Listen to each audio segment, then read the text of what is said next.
Okay, this is Dungeon World, the Bone Crown of Old King Smule, session one of three. Let's go over the cast procedure. This is the procedure that I go through for all the games that I run. I'm going to mute you guys in the meantime. But basically, the idea is it's concept, aim, tone, and subject matter. That's what cast stands for. Concept. I assume you guys know what Dungeon World is. It's fantasy powered by the apocalypse game. It's very popular. Um, this particular adventure is part of a bigger campaign that I've been running all year called We Hunt the Keepers. You guys don't need to know anything about We Hunt the Keepers to play this. All you need to know about We Hunt the Keepers in terms of just getting going today is there's a big church, an omnivorous, massive octopus-like church that like has its hands in everything, right? Shadowy, bizarre, and importantly, opaque. There's a church. There's also this group of monks called the Keepers. Okay, they're heretical monks, so they actually they broke off from the church some time ago in order to study these places, people, objects called the keys. Okay, and the Bone Crown of Old King Smule is a key, just so you guys know. What the church does, the church does not like these heretical monks, and the church believes, and in fact is incredibly paranoid about this idea that the keepers are engaged in some kind of like vast conspiracy. Worth noting, not clear if that's true. That's just what the church thinks. They think the keepers are engaged in some sort of like apocalyptic conspiracy. And so they hire mercenaries and adventurers, people like you from different walks, different skill sets, different, just whoever wants the job, basically, and who can be trusted. They send you out to go hunt these monks down, these keepers. Okay. Your job in all these cases is to find the keeper, kill them. That's the only option. And then, if you can get a hold of their key, whatever the object, person, or place is that they're particularly like that keeper is focused on or studies, if you can get your hands on the key, all the better. If you can destroy the key, fine. If you can get a hold of the key, fine. What ends up happening in practice is the player characters they keep the key for themselves, right? They they use it for their own ends. That's the basic premise on which the entire campaign hangs, from adventure to adventure. But the important thing is, we're going to find out like why your characters are particularly invested in this adventure, right? So you have this sort of like simple reason why you're all together, but then we're going to discover in this first session the reasons why you're actually on this particular mission. Okay, that's where we kind of like connect your characters into what's going on, personalize it. So that's what We Hunt the Keepers is. Our aim for today is, like I just alluded to, is to essentially just introduce the characters. That's always what the first session for me is. I know David's character. David's character is a recurring character, so it's okay that he's missing the first session. But for you guys, I want to see these characters in action. We want to find out what drives them. We want to find out what their motivations are for being on this particular adventure, this particular mission. Find out how they get along with each other, right? Party dynamics. That's all super important to me. Importantly, I like to discover all this stuff as we go. I don't do tons of like, let's talk about how we all know each other, backstory and stuff like that. I don't do that. I like to just get going. And in fact, continuing with our aim for the session, we will kick off immediately with a fight. We start with a fight or an encounter, right? We have a big encounter. It's kind of like the end of the last hunt, basically. And then from there, we skip forward in time to see you guys traveling to the next location where you're going to find a keeper, okay?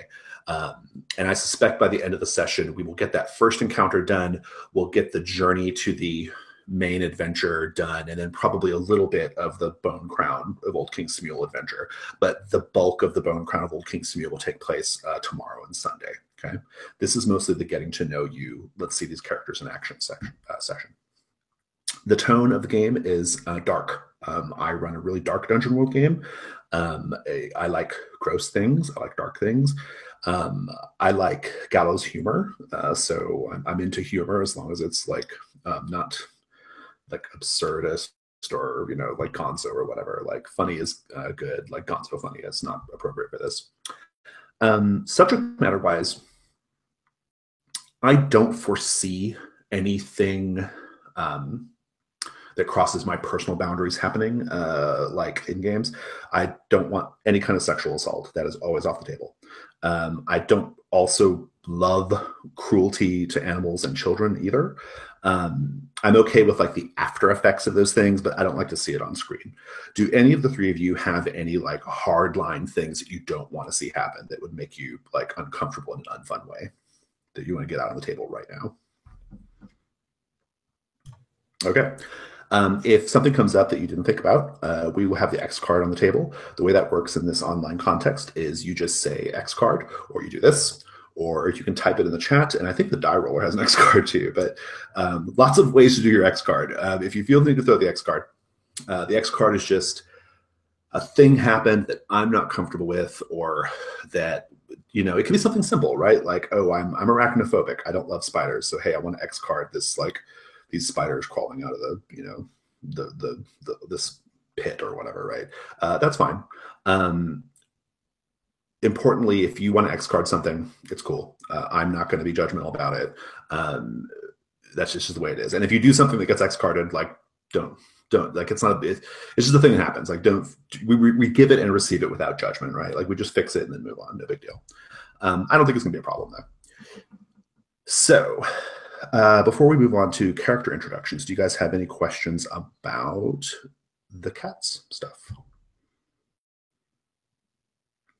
Okay, then let's go ahead and get to characters. I want to briefly introduce the characters. Name, class, look. If you know some simple basic things about their backstory, we can do that too. I don't want the full discourse on your backstory. Like, we'll keep it pretty minimal. Just like the basics is good for me right now. And if anybody has any follow-up questions for any of the other players when they're introducing their characters, just jump in there and ask them. So Josh, let's start with Lauren Viron, or is it Laurent Viron? How's it pronounced? I'm really not sure. I just picked one of the Elvish names out of the story names, or story game names project, whatever. Good move. Good move. Tell us about him. So he is a fighter. He's an elf. I chose swords as his weapon that he always gets precise in. So I'll mostly be rolling with dex and hack and slash. Got it. Okay. The only real, I guess, kind of backstory thing to say right now is this will come more later after I take my first advancement. But my signature weapon is a broken ancient sword. I will be taking the heirloom move. But my thought in it is there is the soul or spirit or whatever of some ancient, probably evil, guy that it was his sword at some point, and at times, he'll kind of force his, will or take over on me. And I kind of visually, see it looking like the main character from Shadow of Mordor. That's why I use his picture. Okay. Yeah. But that kind of look like, that's what it will kind of look like when I kind of get taken over or whatever. But feel free to use that. If I get a 6-, feel free to use that against me, of him taking over or something. Yeah, that's great. Let's talk about your flags then. So what are your flags? Let me look, because I don't necessarily remember. So Kaiser encouraged me to duel somebody one-on-one, and then give me an order so I can refuse it. I was also thinking of adding one of about, kind of reject me after seeing, the spirit, take over or whatever. Awesome. So to be clear, he's an elf, which is good. And I guess like the only other question I have as far as like your backstory or whatever is, how did you acquire this sword? I think I see it as I, dealt with some enemy at some point probably not too long before this, and it was their sword. In the battle, I broke it, and after picking it up, for whatever reason, I can't separate myself from it. Okay, good. All right, that works for me. Gotta Ridley, with it oh, being sorry. broken is what's allowing this spirit to kind of take some control. I like And it. if I die, That's he good. may just resurrect. Ridley and Aaron, do you guys have any questions for Josh about Laurent Veron? Not at the moment, no. Then awesome. Ridley, tell us about Oliver Kane, please. Okay, so Oliver is a thief. I don't have a huge backstory for him because I kind of like to figure that out while I'm playing. He grew up kind of in a poverty type situation, and has a resentment towards like the elite or ruling class because of it. Mm-hmm. He has a poison. It's the serpent's tears. I didn't really have like a concrete reason behind choosing that, but maybe that will come in the future. So his flags defer to me when dealing with polite society. He's got a large charisma. Because of his upbringing, he kind of was forced to learn how to interact with people socially to kind of disguise the fact that he grew up in poverty. Mm.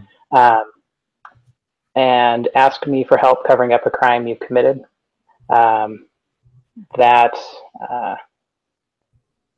Because he is so charismatic, he doesn't want people to see, this maybe darker past behind him. So he's gotten into a little bit of, some criminal activity. It sounds like he's almost more of like a con man than like a sort of like roaming around corridors, pickpocketing and unlocking disarming traps or whatever thief. Is that fair? Or yeah, maybe something like that. I think I'm going to have to maybe work on that a little bit as we're playing. Sure, kind of figure that out as we go. Yeah, no, that's perfect. And what does he look like? So he's got kind of a little bit more rotund body. He's got shifty eyes. Maybe that plays into his charisma. He's always kind of on the lookout for something. Messy hair and common clothes from, not wanting to appear like he's part of this high society. Awesome. Great. Good. I don't think I have any other questions. Do you guys have questions for Ridley about Oliver? No. All right now. Awesome. Well, then in that case, Aaron, tell us about Solomon Ives, please. Solomon Ives is a priest. He worships, what is he? He's elderly. He's very, he's just a wrinkled face, very like world weary, sad eyes. He wears a keffiyeh wrap of orange and white sort of checkerboard cloth and white robes. He worships the, I guess, not the god, but the sub-god of Ponos, who is the god of hard labor. This god controls the weather. It represents labor. The worshippers are primarily like dwarven miners, but any hard laborer will do, I suppose. Its enemies are the nobles, the highborn, those who do not labor. And its demand is volunteered time. And so I think of that as like a sacrifice of either solitude or a sacrifice of some type of arcane stealing of years or some type of laborious, something that feels laborious, even if it's not laborious. That's super interesting. It's a really intriguing angle for the character's faith. I'm curious, like why, like what, I mean, I don't want to like go into too much backstory, but it doesn't seem like the sort of like faith that like, you would just do because it sounds like it offers lots of promising opportunities, right? Like, why would you worship this particular? I get in our world it would be a Saint Ponos, right? Right. I think that it is it's a maybe like a Protestant work ethic kind of mentality, right? Like you must continue to work to prove your value. If you do not work, you have no value. Your value, and so that donation or that sacrifice of time is also is a comfort to you while you're doing the labor that maybe you already had to do anyway. Yeah. Fascinating. Anybody have any questions about Solomon Ives before we get going? Nope. All right. And Josh, are you there? It looks like your window's frozen up. I'm just going to make sure I can hear you. Yeah, I'm here. Okay, cool. Awesome. All right. Awesome. Great. That all sounds really good. If I have any follow-up questions, I will pose them. I'm going to begin with like I said, we're going to have like just kind of a big, like sort of initial sort of big scene to kind of get things going, get your guys' blood pumping, right? And then we'll kind of proceed to the journey toward the main adventure for this series. I will ask you guys questions frequently throughout. Questions about each other, questions about the journey, questions about where you're going and why you're going there. I will usually, whenever I pose a really important question for me personally as a GM, because it's something I want to incorporate later, I will usually take a break right after I pose the question so you guys can think about it for a little bit, and then we'll come back and talk about it. But just as a sort of like big picture thing, I like to maintain a really, really like open kind of like conversational space as far as Dungeon World goes. Flags are a great example here. If you are interested in hitting a flag, and the way it works, just so you guys know, you get XP at the end so long as you hit someone's flag. You got to just hit one flag, okay? But if you're interested in hitting a flag, I sometimes would be really like going with the adventure, and it may not feel like there's space to do it. Just say, hey, I'd love to frame up a scene where we go talk about this, or I'd love to frame up a scene where we can see this flag in action, right? We'll do it, right? So as an example, just so you know what I'm talking about,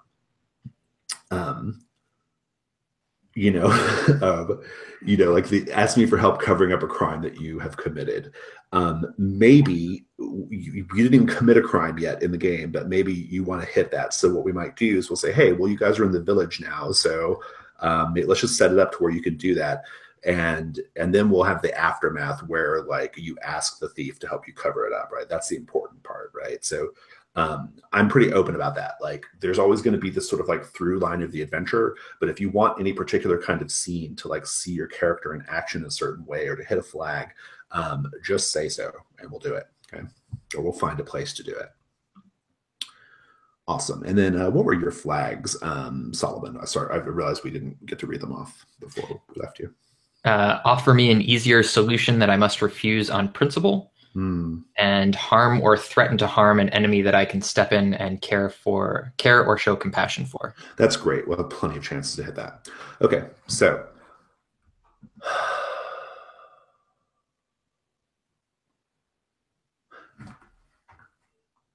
the three of you have been tracking a keeper named Jorvid. Jorvid, keeper of the bright eyes of Saint Hanathan the Flame. I will type that in the chat for you.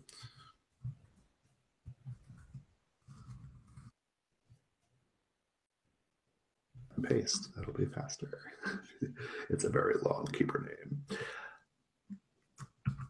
Jorvid, keeper of the bright eyes of Saint Hanathan the Flame. You've been tracking him for a few days. You have got him cornered. You've got him pinned in a church, an old abandoned church. I think it's probably dusk right now, and there is like some sort of smashed up like stained glass to the left and the right of this abandoned church. And so you have this like sort of purplish red light that's kind of filling this like central sept space, right? And you've tracked him here. You've got a pin down. Like this is your chance to just do the deed and hunt this keeper and be done with him, right? we see you at the outset, we see you stepping through the central portion of this abandoned church, old molded pews, things like that, ratty carpet, to the left and to the right, right? Maybe there's even holes and stuff in the roof. But you see, as you approach the altar area, you see an eyeball that has been freshly removed. There is a slick pink tendril of connecting tissue that is on the ground. Maybe one of you even steps on it by accident. You feel the squish. But there's an eyeball. You take a tentative step forward, and there's another one. And then there's just little droplets of blood. There's a pool of blood. There's a knife that looks like it was probably just used to carve out someone's eyeballs. And you see the man who you believe to be Jorvid, St. Hanifin, or Jorvid, keeper of the bright eyes of St. Hanifin the Flame. You see him at the altar. He is on his knees with his back turned to you. And he says, "You think you've won. You think you've got me. You think that this is it." He says, "But you're wrong." And he stands up and he turns, and he has put the bright eyes of St. Hanifin the Flame in his bloody sockets, glowing hot and white. And you see like trickles of blood down his cheeks, but just these like white, hot, glowing orbs in his eye sockets, right? And he says, "I am no longer Jorvid. I am St. Hanifin of the Flame." And he says, "And I am attended by angels." And as he says that, you see flanking him to the left and to the right, coming out of the shadowy darkness, are two, how best to describe them? Imagine like two 8-foot tall, grotesque, bloated babies, right? Big,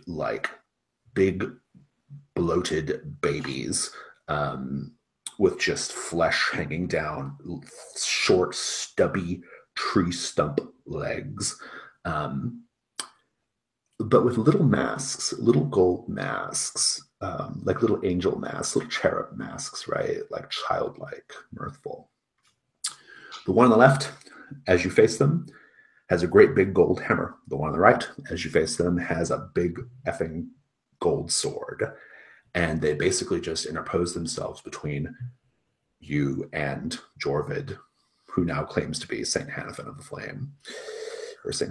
So I'm going to go around the table and poll each of you and find out what you're doing. You can also retcon a little bit if you want to say you approached it a slightly different way. I'm okay with that too.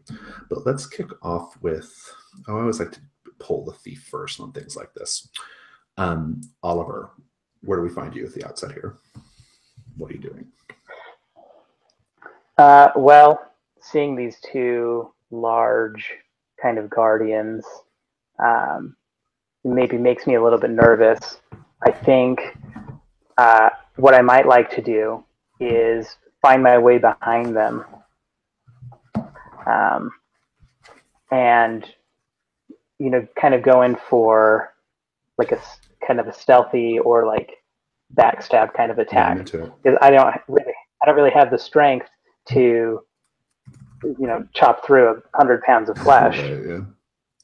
So I think what I'd like to do is maybe get behind, you know, the one with the hammer. It might be a little bit less nimble.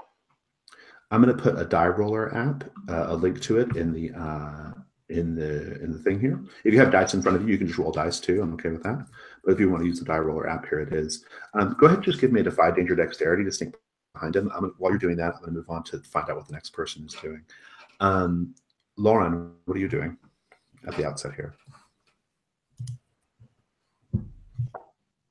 So I figure I'm probably the one that stepped on one of the eyes. Sure. Yeah. So probably kind of wasn't too happy about that. But seeing these two massive baby angel things, I'm going to kind of. I'm imagining, it's a little church, whatever, so it's got like pews in a center aisle. Mhm. Kind of come across and go to the outer edge and come around towards the one with the sword. Okay, good. So one's on the hammer, one's on the sword. I love it. Our old priest Solomon Ives. What about you? I think I'm in a church, and I feel like I'm feeling good, feeling hot. So. Just eyeballs laying on the ground. Yeah, well, eyeballs. Minor details. Look, you don't get into this line of work if you're not prepared for some eyeballs in the rectory. I think I'm going to invoke Ponos and try to command the sword-bearing baby to lay down their sword and pick up a plowshare. Nice. I love it. Which move are we tricking off here? I need to pull up this. That's invocation. Invocation. When you call out for your deity's aid in a time of need, choose a blessing and roll plus wisdom. On a 10+, your deity will intervene on your behalf. The GM will tell you how. 7 to 9. Grant your blessing, but you'll also need to choose a requirement. Let's get that. Let's get that roll on the table. Go ahead and just roll that up for me, and I'll come back to it in a minute. Oliver, how'd you do on your on your? I got a 5. A 5. Okay. Not good. Okay, this might change everyone's thinking about what's about to happen. Oliver may have fucked it up for you guys here. Maybe, who knows? In any case, Oliver, the way I think this looks, go ahead and mark an XP. You kind of flank off to the, to the left quietly. Once you realize that trouble's happening, and you're trying to stay in the shadows, and you think you've got a handle on it, right? You're sneaking along. It's all looking good, and then the baby with the hammer, like the grotesque cherub, I guess, spins its head, which is much, much smaller. Like, it looks really tiny in proportion to its body, right? But spins its head around and it's just looking at you with this like blank mask stare, right? And it says, "What do you think you're doing?" And then it just lunges, and like the hammer is just like swinging in an arc. This is going to mess up everyone's plan, right? You're not going to be able to your words are going to fail you because you're going to be distracted by this. Oliver, you were kind of going for the sword guy, but now you see that, or I'm sorry, not Oliver. Lauren, you see that like Oliver's in danger. I'm going to ask you, Lauren, what do you do? Do you switch your plan up when you realize that Oliver's about to get smashed by this thing? Yeah, I'm going to try and just pick up one of these pews and throw it at the one with the hammer to try and, knock it out of, maybe try and knock the hammer out of his hands, or at least get him off so he doesn't land a direct blow. I love it. Roll defend for me, please. And you're standing in defense of Oliver. And I can't remember what that was. It plus? It's con. Con. Okay. My con is +0, and I rolled a 10. So nice. So let's just glance at that move. Just be really deliberate here while we're in the beginning of the session. You get to hold 3, and it sounds like you're going to spend one of them right away to redirect an attack to you. Yes. All right, awesome. Oliver, you're in the clear. Give me just the fiction there, Lauren. What does it look like when you get this thing off of you, or off of Oliver? So I think I hadn't quite yet pulled my sword. Waiting until I got closer. So I think, basically I'm kind of on one end of this pew, and I just kind of, get my hands under it and just throw it, as hard and far as I can towards this cherub thing. And I get, of course, just the movement of it probably catches its eye, and it turns towards me, and it probably just smashes up against him. Nice. So splinters. and he now basically like you get his attention essentially, and he kind of whips around with the hammer, and he's just like lunging right at you. So Oliver, you're in the clear, and Lauren, you're about to have this thing on you. Solomon, you can still get your prayer off, your invocation. You can still try to cast this the sword one. You can still try to get them to like to cast down their sword. The problem is you don't have Lauren like running interference, that thing, because that thing can just rush at you now, right? And they move pretty nimbly. Give me just a little snatch of the prayer. Like, what do you say?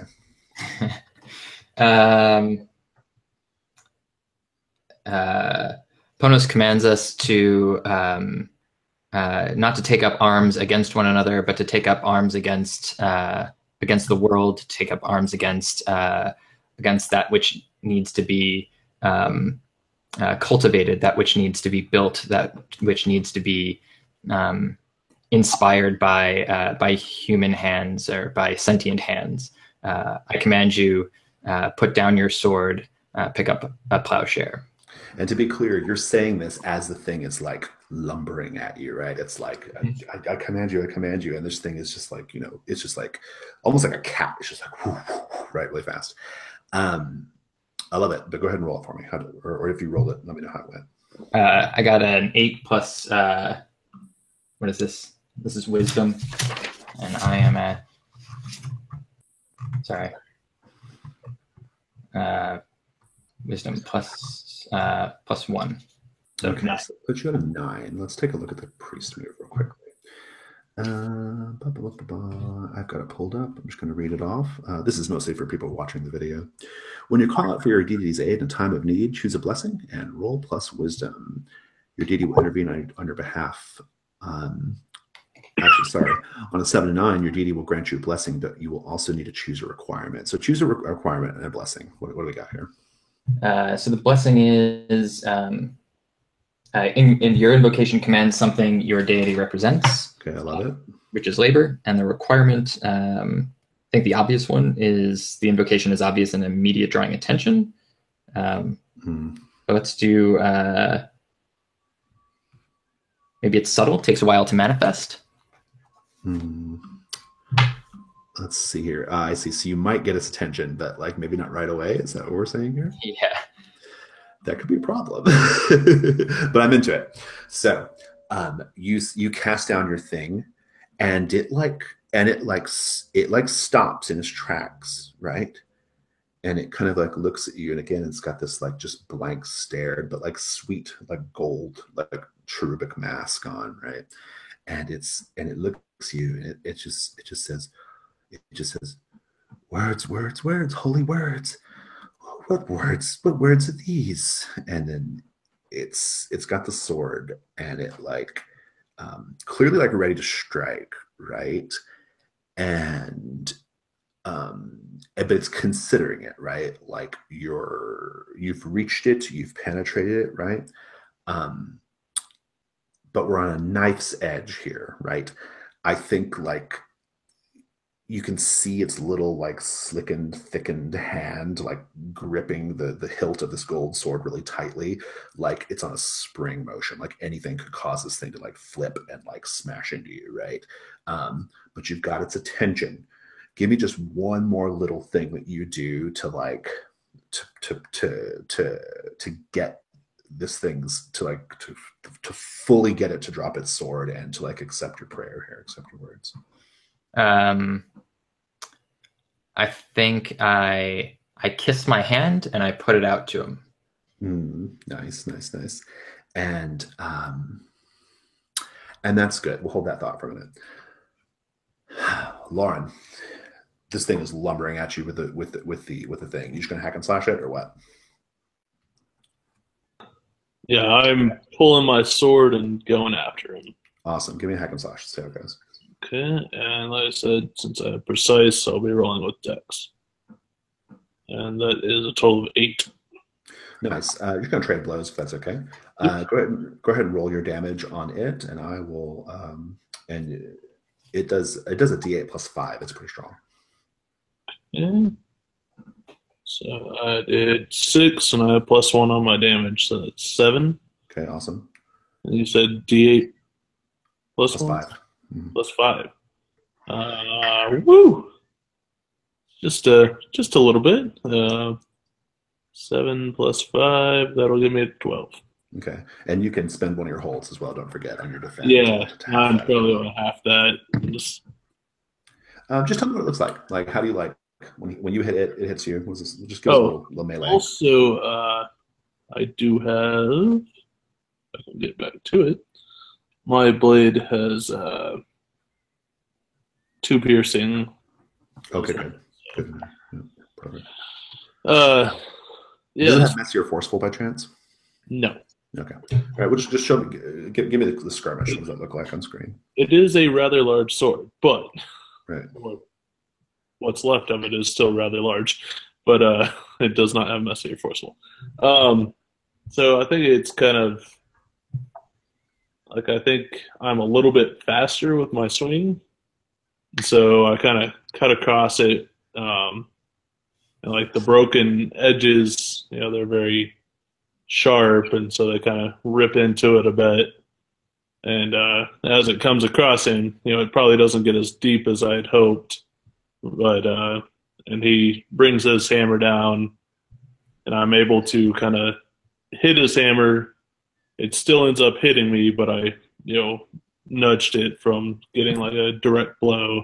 So it probably hits me like more in the side. So. Nice, I love it. Oliver, you have a moment here, right? Like the thing is happily no longer paying attention to you. What do you do? So I've got a bow on my person and some arrows.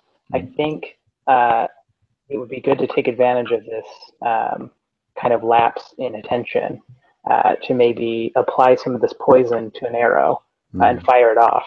Mm-hmm. I think that's good. You can probably do that while you have a. Let's have that be the moment. You're just doing that. I'm going to cut back over to Solomon. So Solomon, give me a defy danger charisma on this maneuver here. To basically like kind of speed up the process is what you're getting at here, right? So that he doesn't like smash you with it. That is a 12.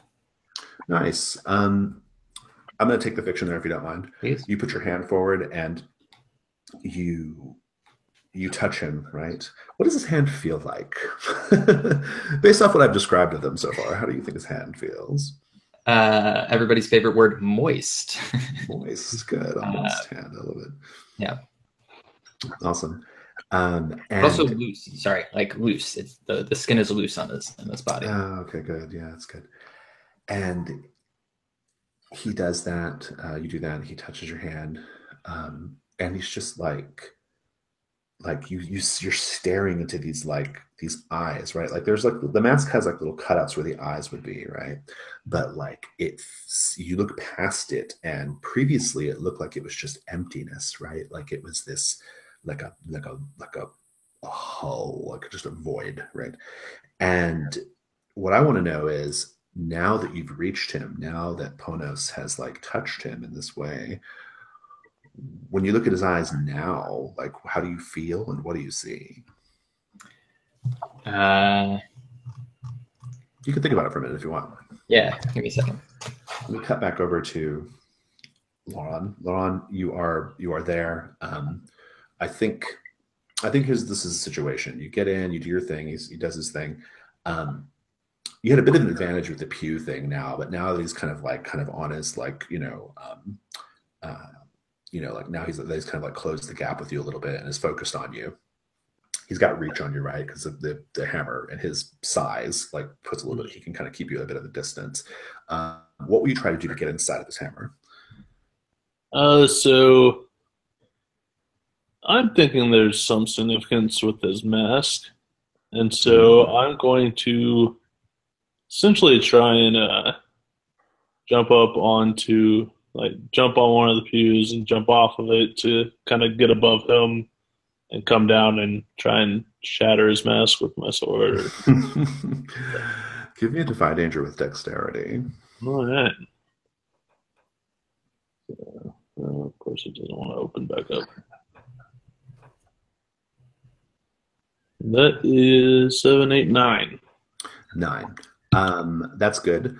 That's going to happen. You're going to succeed at, as you described it, you vault off the pew, you jump up, you land on his bulk basically, and you're trying to like grab the mask, smash the mask. What is the deal with the mask? I want to destroy the mask. Destroy the mask. Okay, awesome. And you're going to do that too.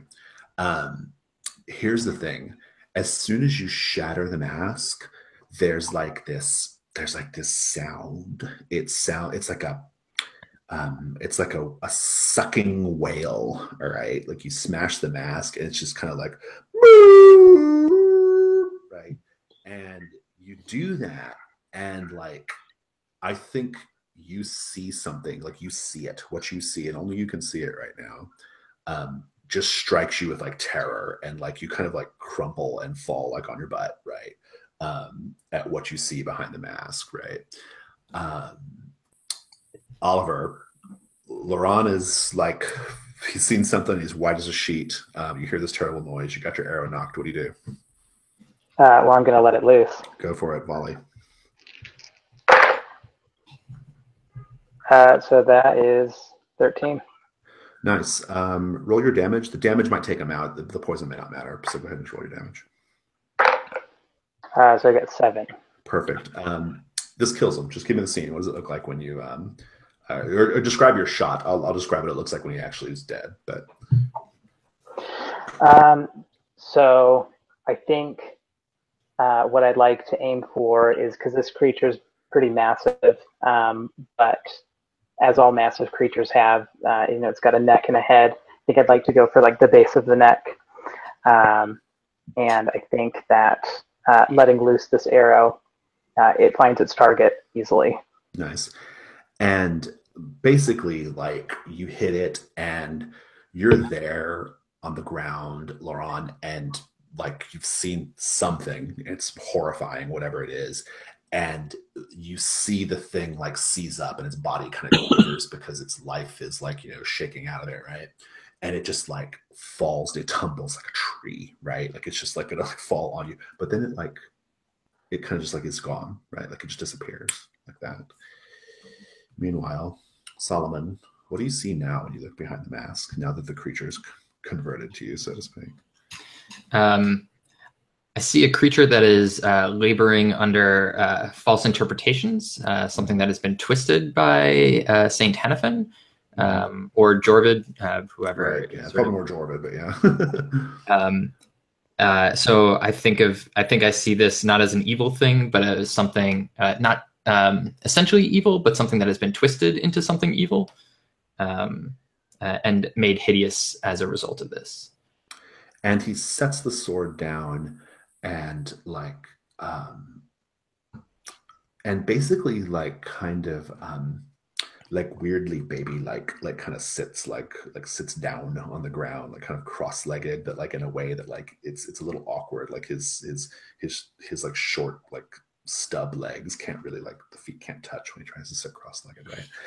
But he sits down and he actually begins like blubbering like a baby, right? Like he's almost like been reborn or something, right? Jorvid, his eyes are glowing and he kind of like takes a few steps down towards the altar. He looks at you, Solomon, and he says, false heresy. I am a true saint. I am Saint Hannafin the Flame, and you will come and you will supplicate before me. And like his eyes are glowing. What do you do?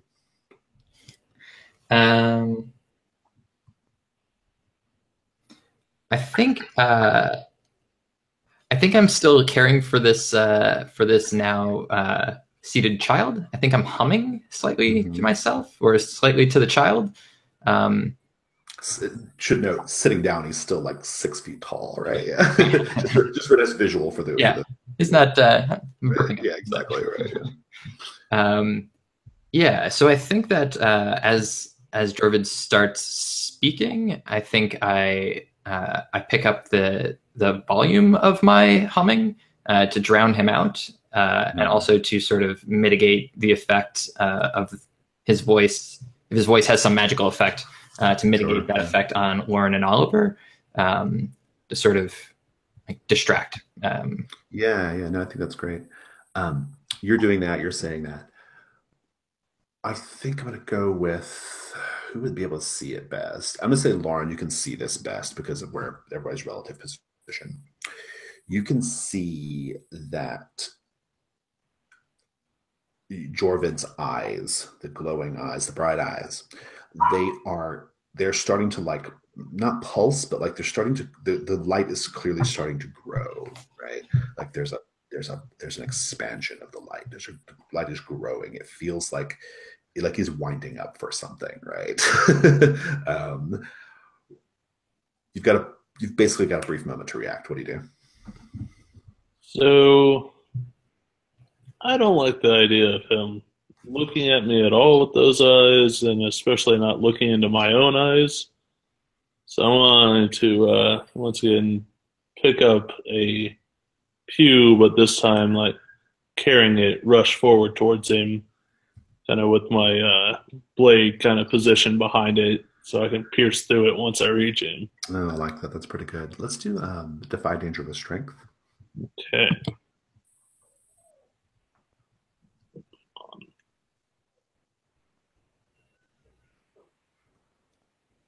That's a 7. Nice. That's going to work. You are going to pierce the pew. You are going to pierce him. You'll kill him. Not without a cost, though. Basically, the way this looks is as you rush up and you're holding the pew to where like you're thinking the problem is you don't want to look in his eyes, right? That's not actually the problem. You rush up, you stab him, you smash him. The actual problem is like he just like hits you with this like hot beam. It's like hot laser beam from his eyes, Cyclops like, right? Well, that's more like force, I guess, but this is heat. It basically just blasts through the pew. It like sets the pew on fire and it hits you as well. It does a D10 plus 2. Oof. Oh. Can I aid here? I do aid after the fact, so if he needs it, you can roll it. Yeah. So since I still have one hold from that defend earlier, can I still use that? Absolutely, yeah. Okay, so that's a total of 10. So I'll half it. 5. Yeah. Okay. Cool. Well, and just to be clear, whoever called for the aid would have been on the roll, not the damage roll, right? So, I don't think aid does anything on damage rolls unless I'm misremembering. That could be. So. No, I think you're right. I got my rolls mixed up. No worries. Okay. Cool. Yeah. So, but yeah, you do it. Like, yeah, he kind of like sets the pew on fire, and the beam like kind of hits you, and like you resist it well enough, but you've got the sword stuck through him. And he just collapses dead. Those bright eyes, the bright eyes of Saint Hanifin the Flame, they don't dim. They're still bright. They're still in his skull, right? But the moment has passed. I think the subdued cherub will disappear, unless there's something you want to do there. Solomon, I'll let you have a scene there if you want, but otherwise I think the subdued cherub, the one that's babbling like a baby, will just like disappear. And yeah, the scene is like calm, it's set. We're going to kind of spend a couple minutes wrapping this scene up and then get the perilous journey that's coming up going, because I have some questions to pose to you, then we'll take a break, okay? But just at the downtime here, now that moment is over, I just want to go around the table and find out what you're each doing. And also, there's actually a custom move associated with this campaign too, whenever you kill a keeper. And I'm going to pull that up real quick. I have to pull up my notes for that. But just think about what you have. If you want to search around, if you want to grab anything, if you want to do anything. I think I'm going to go try to heal Lauren a nice little healing hug. Nice. I'm going to let you guys max out once you get on the journey, so it's okay. If you don't, yeah, it's okay for now. But you can, in the fiction, you can have done it, but it's not. I don't need to roll or anything. So. Does the other cherub's mask happen to still be around? And I know his body. It's shattered, but it's there. Yeah. I want to, pick up the pieces of that, and then I also think I want to cut Jorvid's head off and use his clothes to make a sack to put it in. Yeah, that's good. That's a funny thing about the campaign, which is I'll share with you guys. The church never asks for any proof that you actually killed the keeper. They just pay you and send you on your way. It's a weird feature of this jobs that you guys do. Like, they always seem to kind of know what's going on. They always kind of seem to know certain things, and there's also always like clearly keeping information away from you. They're super opaque. We have a custom move real quick. When you deliver the killing blow to a keeper, you learn some of their secrets. You may select one of the following, Laurent. You may take +1 ongoing to any move directly related to hunting the next keeper. You may take a +1 forward to turn the key. That's a custom move that I'll share with you in a minute. You may reveal part of the keeper's secret plan. At the end of this session, I will ask you, what did you see when you glimpsed the keeper's secret plan? You will tell me 3 distinct images you saw in your mind's eye. They don't have to be connected things, just 3 random things is fine. And then you get to mark an XP. So basically something that'll help you on the next mission, something that will help you if you want to try to interact with the bright eyes of St. Hannah in the Flame, or you can get an XP by glimpsing their secret plan. Your choice. And here's that other move if you want to see that.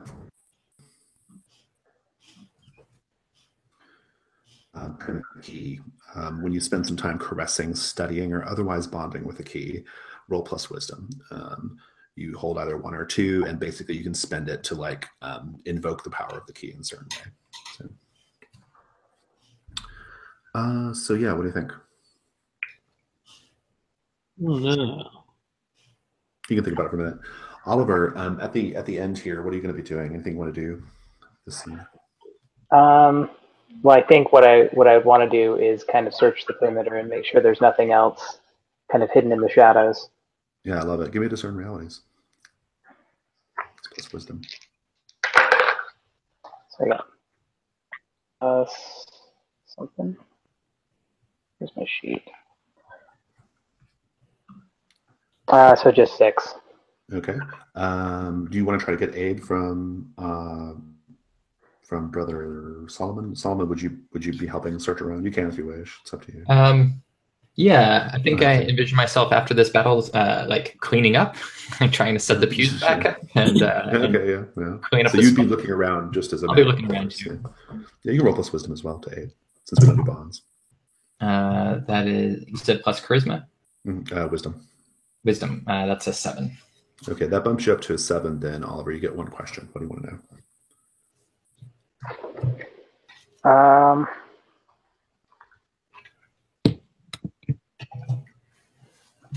Let's see.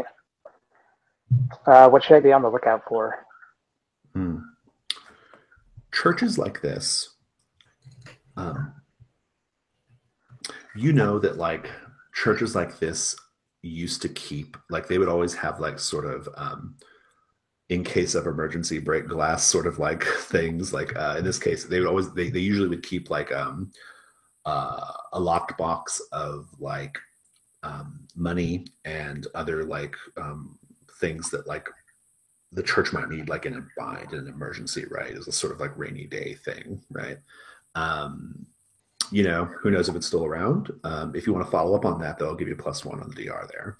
But otherwise, you're kind of poking around and you're not seeing anything straight away, but there are a couple of small auxiliary offices and things like that you could go check out. So. Yeah, I mean, if I can just continue. Yeah. Give me another DR with a +1. Oh, I had so a total of 3. All right, hold that thought. Laurent, what have you chosen for the keeper move? I'll take the +1 to turn the key. Awesome. Okay, cool. So it sounds like, are you going to take the eyes then? or you just keep you have the head, right? Keeping them in the head. Okay, cool. Okay. I don't know. Sounds if I good. can actually like touch them. Whenever you want to fiddle with the eyes, just let me know. We'll do that move. Okay. And then let me think about what's going to happen here on the miss. Mark another XP, Oliver. You are roaming around in one of the. I think there are a couple of like sort of transepts or whatever, or like little side like offices, rooms. One's like a space for like private prayer, and then another space is more of like an office and like some small bits of equipment, right? And you're kind of looking around, trying to find like this box, right? Like just see if it's around. Having no luck on that score, by the way. But I think you're going to see something that is. I think you're going to see something that's like surprisingly personal.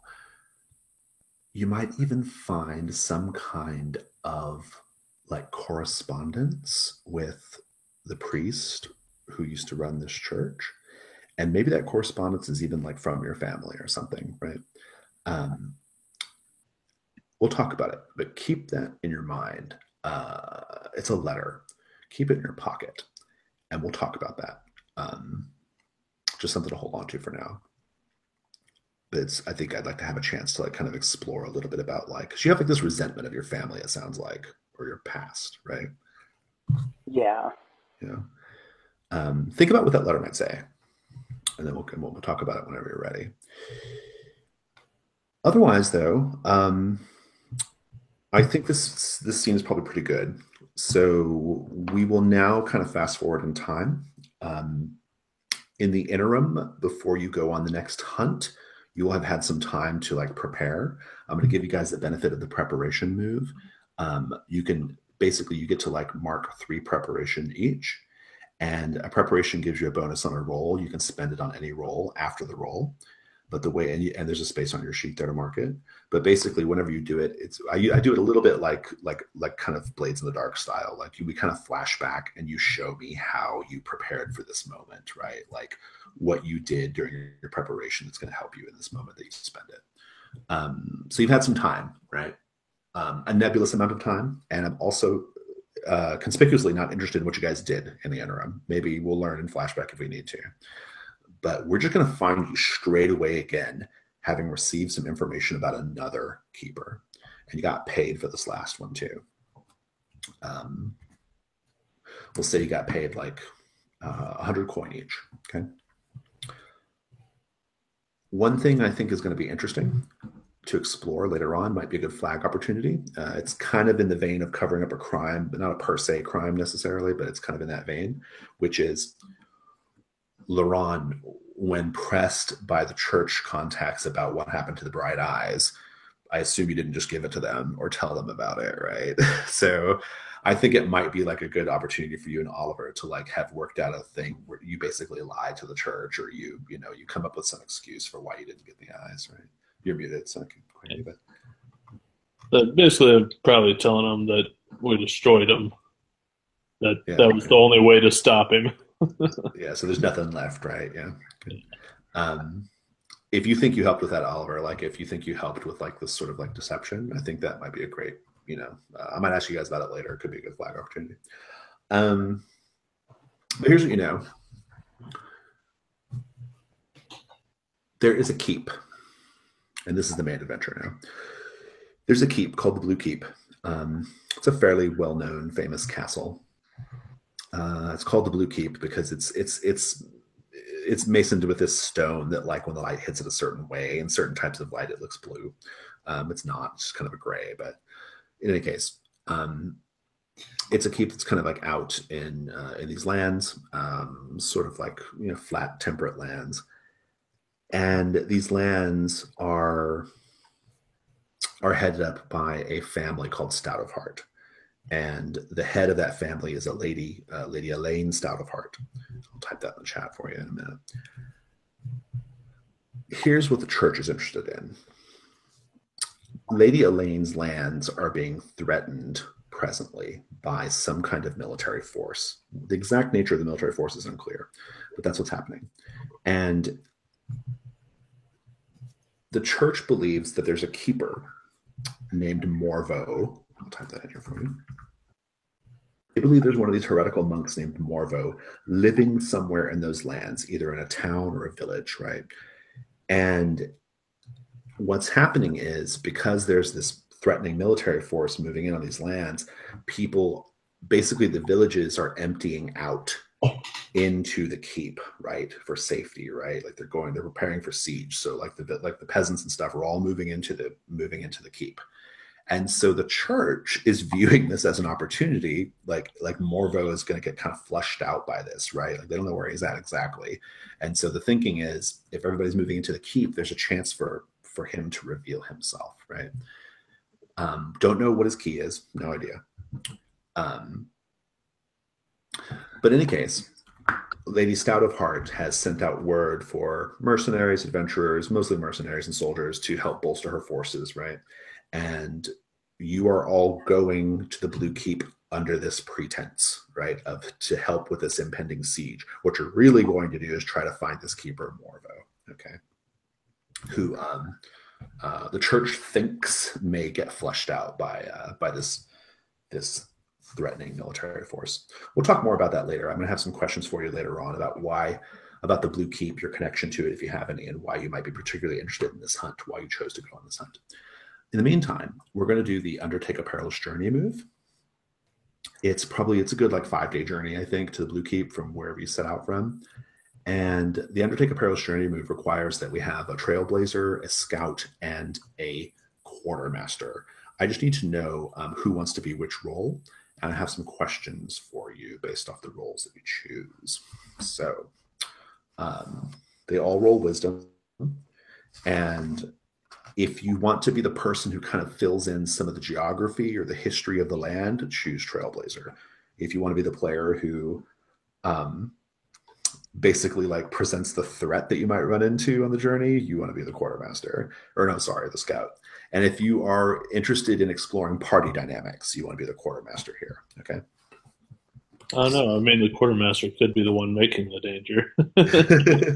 Who knows? Well, it's another danger if it goes poorly, right? If you poorly manage supplies. You can also choose just based off what you think you'd be doing, right? Like if it makes sense for your character to be doing a particular job, then you have that job. So. I don't have any particular one. I mean, I don't have any pluses to my Wisdom, so whichever y'all think is most important, you might not put me on. But I mean, if anything, I think maybe Trailblazer is what I'd be doing. Okay. There's no objection. I was kind of thinking Scout for myself.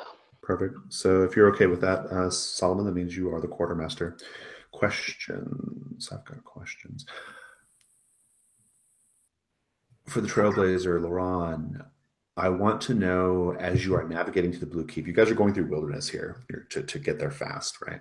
Mm-hmm. I want to know something that you are keeping an eye out for in the terrain, either a structure or a natural feature or a man-made feature, something that you're navigating by, basically, that you guys will pass by or encounter. And I want to know what this thing is, and I want to know, if it has a history. Are there any legends or myths associated with it? What is it? You can keep it simple. It doesn't have to be super complicated.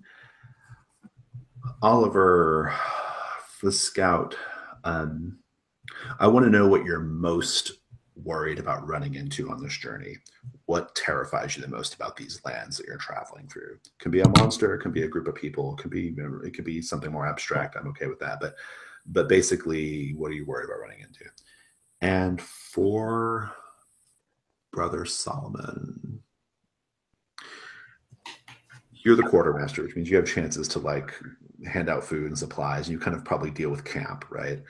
I want to know when you're at camp, or even when you're just walking through the woods or whatever, but I want to know one of your two companions does something that you find particularly annoying. I want to know what that is. And the other companion does something you find surprisingly endearing. Okay. And I want to know what that is too. So think about your stuff. We're going to take a little break. We'll take like 10 minutes and we'll come back, okay? Awesome.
Sorry, I was typing a couple notes. All right. So,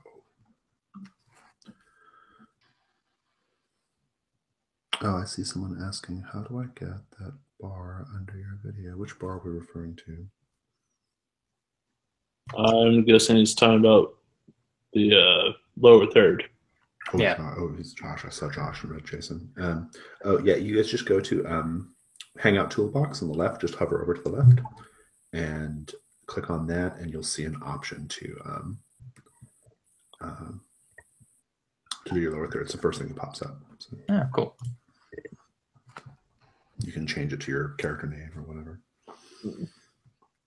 Right. Hmm.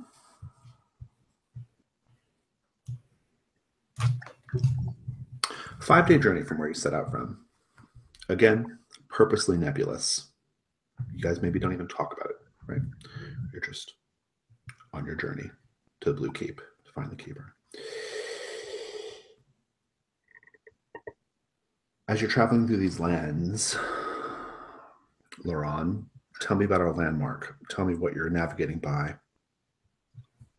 So, I think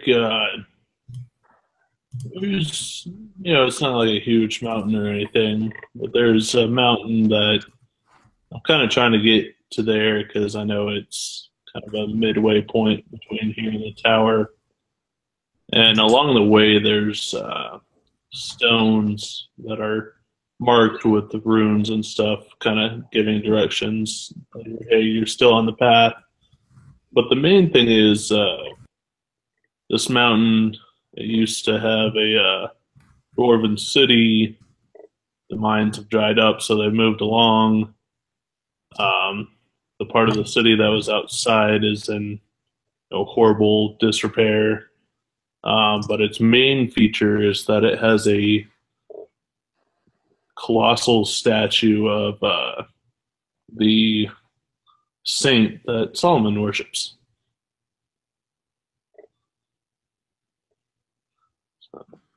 I love it. I bet Aaron does too. Good. I love it. We know a little bit about why these dwarves worshipped Ponos, right? Saint Ponos, as you have explained to us, Solomon, was principally worshipped by dwarves, right? Yeah. Interesting. Why do you suppose? What sorts of? I'm just going to go real leading question here. What heresy did these dwarves commit that caused Ponos to turn their eyes from them, which is why their city fell into disrepair and they had to abandon it? Or they abandoned it and then it fell into disrepair. I think that they gave up on labor in favor of for labor as an end in and of itself, for the purpose of treasure, right? Gain, monetary gain, or something to that effect. Labor should be done for labor's sake, and these dwarven warriors these dwarven peoples mined this space for themselves, for their livelihood, for their well-being, and then turn to other things, I think. Okay, good. Ponos is harsh. You should just work because. Yeah. I kind of imagine all the dwarves probably started adorning themselves with jewels and gold and stuff, And they began to hire servants, and they maybe do all sorts of things. Yeah. Maybe even the statue of Saint Ponos, they put gold and jewels and stuff that whereas normally the statues are probably just stone or That's very good. I love it. No, sorry. Go ahead. What were you saying? I was going to say maybe they themselves at some point became highborn, right, which are the enemies of Ponos, right? They turn noble with their wealth and stop. That's great. So I guess the next question I have then, you don't have to answer it yet because we might get to see it, but I want to know from you, Solomon, how did Ponos punish them? Why did they leave? Okay. Think about it. In the meantime, Laurent, roll plus wisdom for Trailblazer, please. Thank you. That was very good.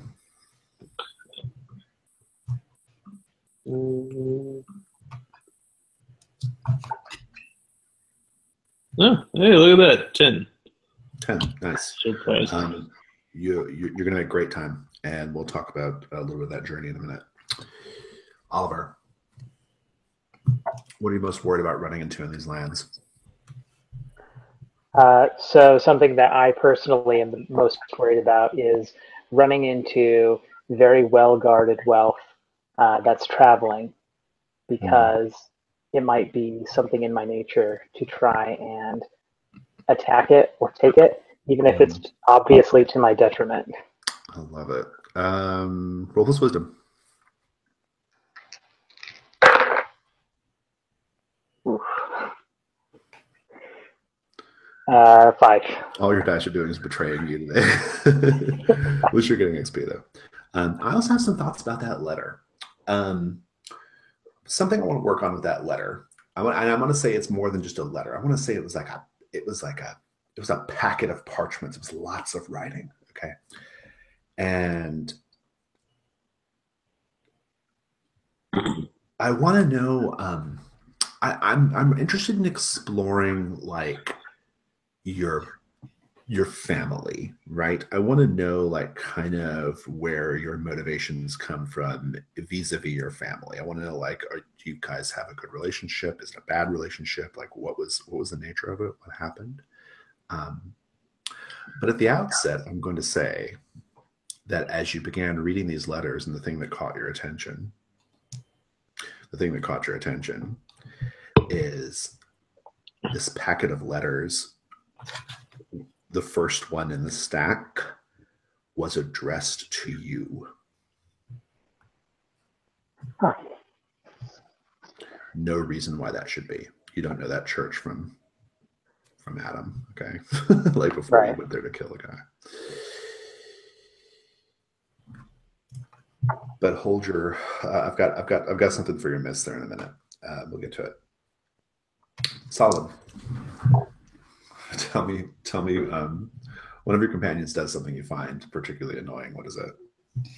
I think after the first day, I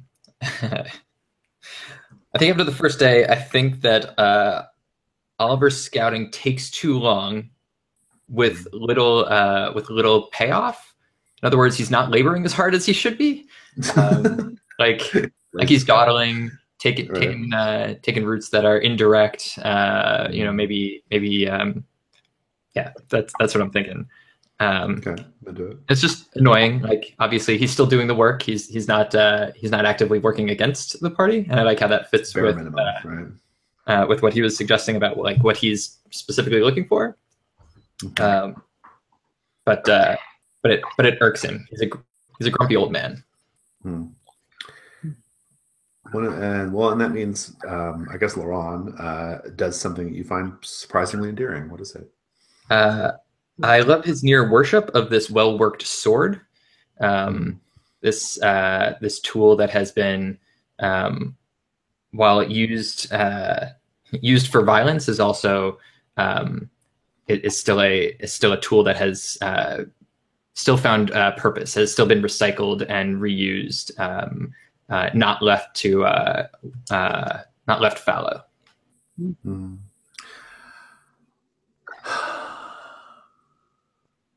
This is a great opportunity for you guys if you think you might want to frame up a flag scene. This is always kind of a good time to do it. If you have any, if you just want to have any conversations with each other, or you want to just try to hit one of these things, or you just want to frame up a scene of any sort, this is a chance to do that. Just interrupt me and just interject if you want to do something like that. Let's have the quartermaster roll though as well. So let's just get that on the table before we keep going. This is plus wisdom, right? That's a 9. 9. No, Nice. 8. Sorry. 8. Okay, good. It's going to take 4 rations because you're making a day. Because of Laurent's result, it's 4-day journey instead of a 5-day journey, and it costs 4 rations. So you need to produce 12 rations between you all. Anybody have any scenes they want to frame up before we get to the good stuff with Oliver's missed roll? I think I have two scenes that I'd like to see. One with each of Okay. y'all. Frame them up. What does it look like? Where are you at? So the first one will be with Oliver, and pretty much it's just while we're kind of sitting around the campfire. I'm usually a fairly silent person, kind of gruff. Don't really not like short tempered or short but I'll get to the point. And so I think whenever we went into the church, as soon as we got paid, I just turned and walked out. But I think as I walked out, I heard the clerics or whoever asking Oliver what happened to the eyes. So I want to ask him, what did you tell them about the eyes? So what I told these clerics or church attendants is that we destroyed the eyes totally and completely. We didn't want them to be used to create any further harm, and it felt dangerous not to destroy them. How does it make you feel, Oliver, whenever you're speaking to these attendants, these clerics, these church people?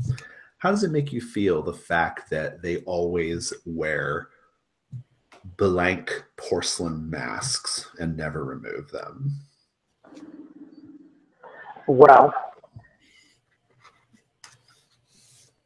it's difficult to interact with people that don't show any expression, so it's kind of unsettling.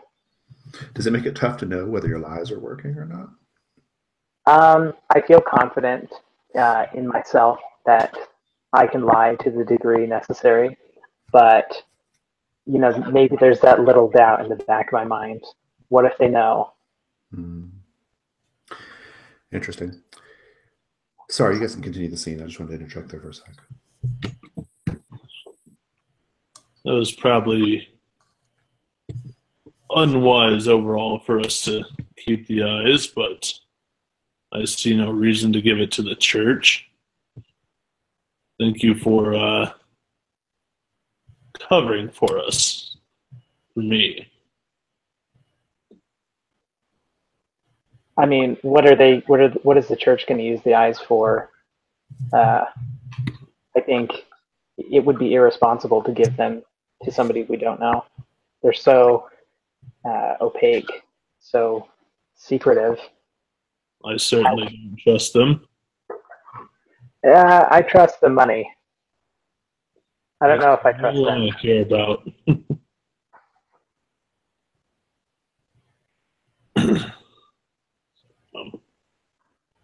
That's don't really know much more to go into on that. Feels good. You can call it there if you want.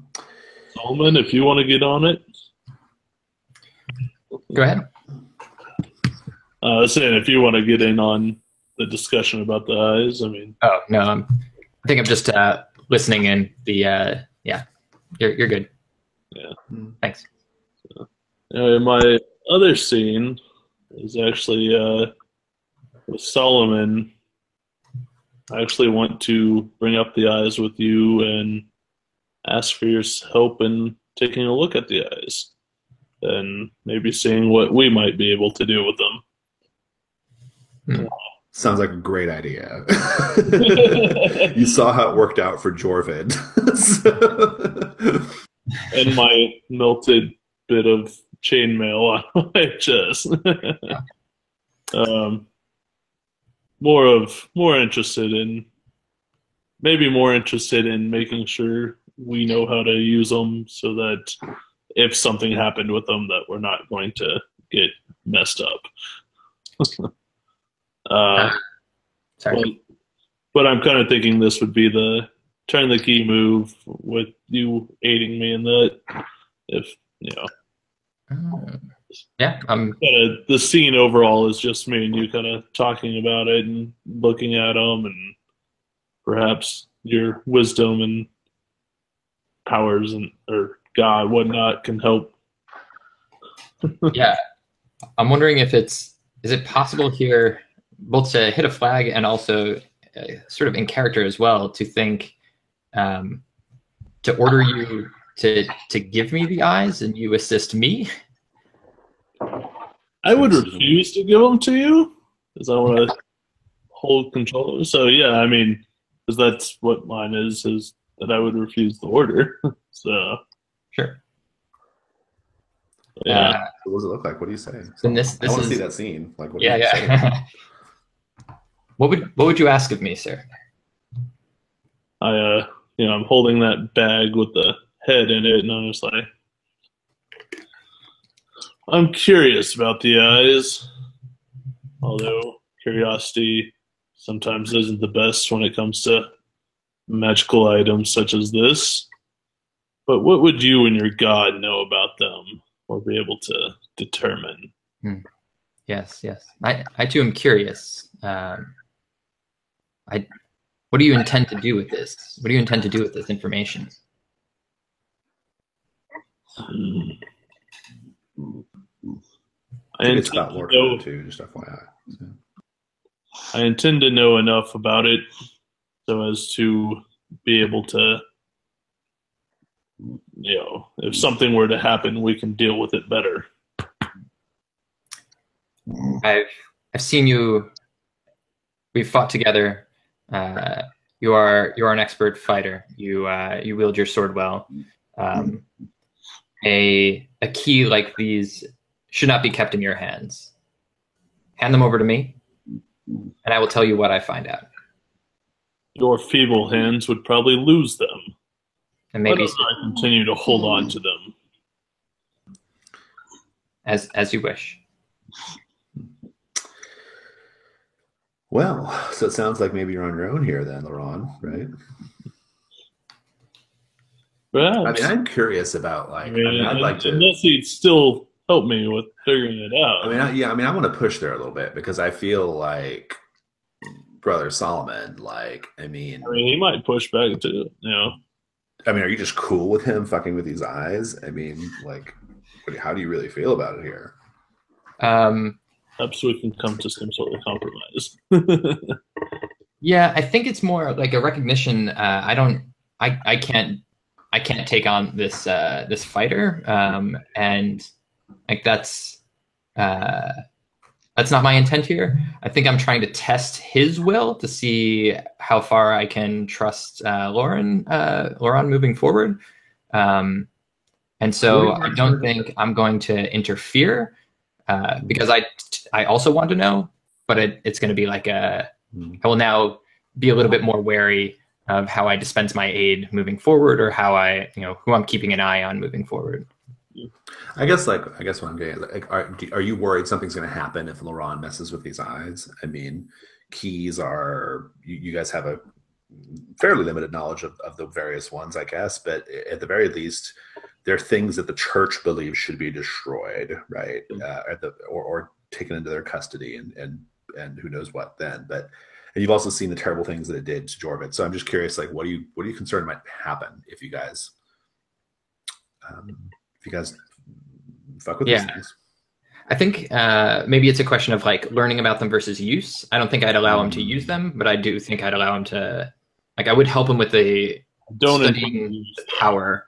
But that's probably part of one of the things that I'm saying to is I don't intend to use them, but I want to be prepared for Sounds like maybe more of a spout lore thing, right? To me, possibly. Because I feel like to me, the turning the key is when you really you have a full on my precious moment with them or whatever, right? Mm-hmm. You want to do the thing with the eyes, right? Whatever that looks like for you. If you're just trying to figure out what they're all about, I mean, there could be certain realities there if you're just physically examining them. Yeah. There could be a spout lore for anybody who might know something about Saint Hannafin the Flame. Those are some options I think to throw out there if either of you guys wants to jump on those. I mean, I think for Solomon, there's probably a pretty easy entree there to a spout lore for you because you're a priest.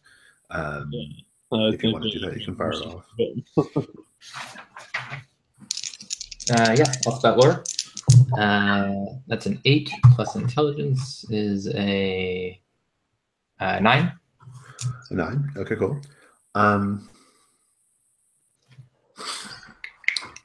Don't forget you have your preparation too, in case you think it might be beneficial here. Yeah. Let's use one of those. That Okay. just works as an extra +1, It or gives you +1. Yeah. cool. Which bumps you to a 10. I guess like what I would ask you then on the preparation though, like just what have you done in the past that like prepared you for knowing about these eyes? Like what kind of study you've engaged in? So I carry around with me a bag of books because that's what you do. And I think I'm a scholar of the texts, and I think that whenever I pass through a town, my first stop is it's always the restroom and then the library, and find whatever sort of scrolls might be around. And I'm a collector of information, particularly about the things that I'm being asked to destroy, and particularly about things of faith. And I think this sort of fits both of those checkboxes. If you have a bag of books, instead of spending your preparation, you can actually spend a book, right? Oh. To get that +1. So if you rather have it come from there, if you choose to go the book route, I should know the name of the book. So. You need a name of the book. Let us say this is the Book of Flame. Oh, good. So this is the direct source, maybe. I like it. Something interesting and something useful. The interesting thing is that Saint Hanifin the Flame, he's so called because basically what he's known for in history is he faced down a terrible, like, smoldering fire demon, right? And he faced him down, and even when the demon was like breathing hellfire on him, he kept like walking forward, brandishing his holy symbol, trying to push the demon back into the pit from which it came, right? And so he's walking forward, and he pushed the demon back, and while that was happening, the demon was like breathing hellfire on him. And in the end, all that was left were just the two bright eyes. The rest of him was ash. The useful thing, the bright eyes of Saint Hanifin are known in church circles, at least. They are known to show you the presence of evil if you're willing to replace your own eye with one of them. That's the thought, anyway. Okay. Quote the book. And so with that in mind, I guess the question becomes like, I'm getting echo off somebody. I think it's you, Josh. I don't know if you have headphones or just want to mute. The question becomes, well, first of all, do you share that information, Solomon? I think I tell him the interesting information, but not okay. Not the useful, not the useful information. All right, sounds good. Yeah. Do you want to do anything else with it then, Lauren, or is it just enough to like know that and very good? Yeah, I think it's just enough to know that. I mean, I'm not really like I said, I don't really intend to use them or anything at the moment, but I just want to know more about them. Yeah. During your scouting, Oliver, you find the statue, right? Like you guys have like marked this big colossal statue of Saint Ponos, and you're scouting ahead to check the area, make sure there's nothing going on. That statue, it used to be this huge. I mean, it's massive. It's probably like 10 stories or something, right? It used to be like encrusted with jewels and gems. The dwarves they were so hubristic that they dressed their statue of their saint, their very Spartan stoic saint, in this like finery, right?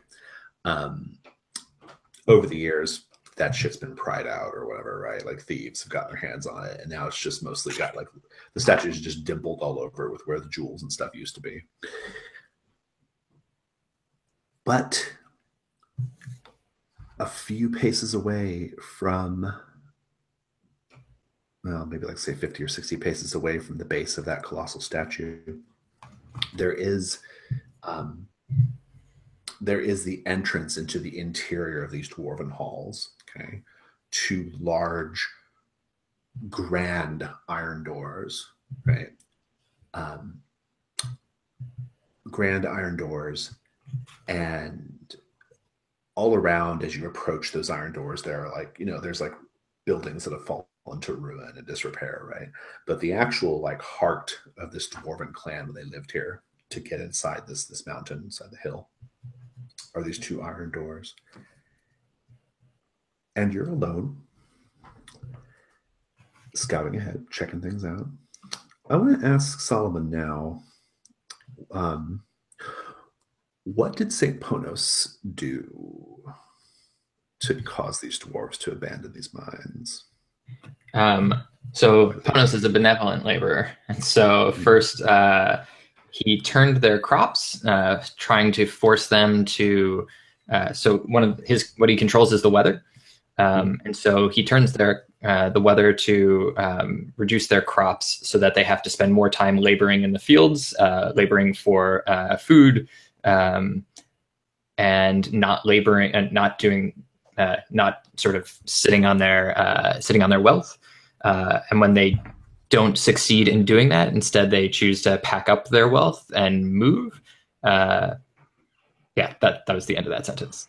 They choose, instead of working harder on the land that is now more less fertile, they have to leave to find more fertile land. These two iron doors are there, Oliver, and they're cracked open, like there's a big gap, right? Like someone has been in or out at some point in time, at least in the relative recent past, right? And I think even more so, there are, you see a trail coming out of those iron doors on the ground. You see a trail of antique coins, gold and silver, copper, like something got dragged out and spilled, right? The wealth of these dwarves may still very well be in these halls. What would you do knowing that? Well, I guess I might, upon seeing some coins, stop and pick some up and look at the condition of them. Upon seeing that they are mostly undisturbed or not weathered away, I might be interested to go inside and check it out, see if I can't find more coins, or if I can find the source of wherever this thing that got dragged may have came from. Indeed. And you go inside. It is dark. It's mostly just a short corridor that opens up into a grander space. A short corridor kind of goes down a little bit and opens up into this grand sort of like receiving hall, right? There are tattered tapestries hanging from the ceiling, large columns. It's not unlike Moria in Lord of the Rings, right? Kind of similar.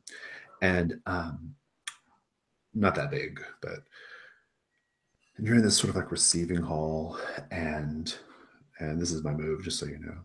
As you're down there, as you're kind of like just seeing what you can find, and there were in fact a few more coins, you kind of pick those up. In fact, add 12 coins to your gear. You are going to hear like a little thwip, like a Spider-Man thwip, like when he shoots his web spinners, right? A little, and something comes from up above, cords, tendrils, very thick, not thick, kind of thin, but like whip-like cords, tentacles wrap around your wrist, wrap around your arm, wrap around your neck, wrap around your waist and your leg. They're just entangling you, and you feel yourself being you struggle, I assume, but you feel yourself being like lifted off the ground by these thin whip-like cords that have shot down. What do you do?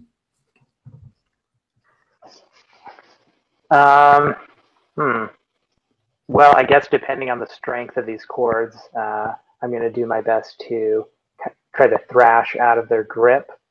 I've got a dagger and a short sword. If I can get to either one of those, I might be able to cut through one. Give me a defy danger with strength.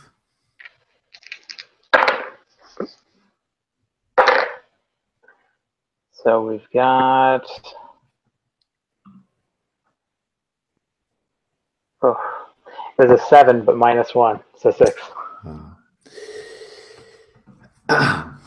So the scout ahead, I'm going to say, just to make this as interesting as possible, I'm going to say that like you were scouting ahead, you're doing this, and the group is actually caught up with you at this point, right? Like you haven't reported back. Maybe you were like busy checking out the Colossus. In any case, it's interesting to Brother Solomon because of the Colossus statue of Ponos, right?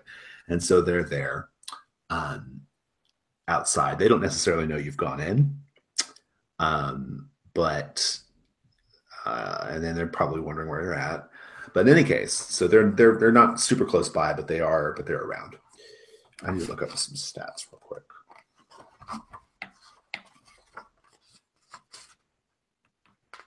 Oliver, I told you it was taking too long. Dude. You were being grabbed by a roper. A roper is a sort of like, it looks like a large sort of stalactite kind of conical shaped creature. It has gripped to the low overhang of this portion of the hall, and it has like just a mouthful of like razor teeth, and its little whip-like appendages. There are like dozens of them. They're very thin. Are just like pulling you up into the maw, and you are in the maw, and it bites you for a D10 + 1, please. Armor counts if you have armor. I do. I've got 1. I did say that we were all going to start back up with Yeah, you're at full. Yeah.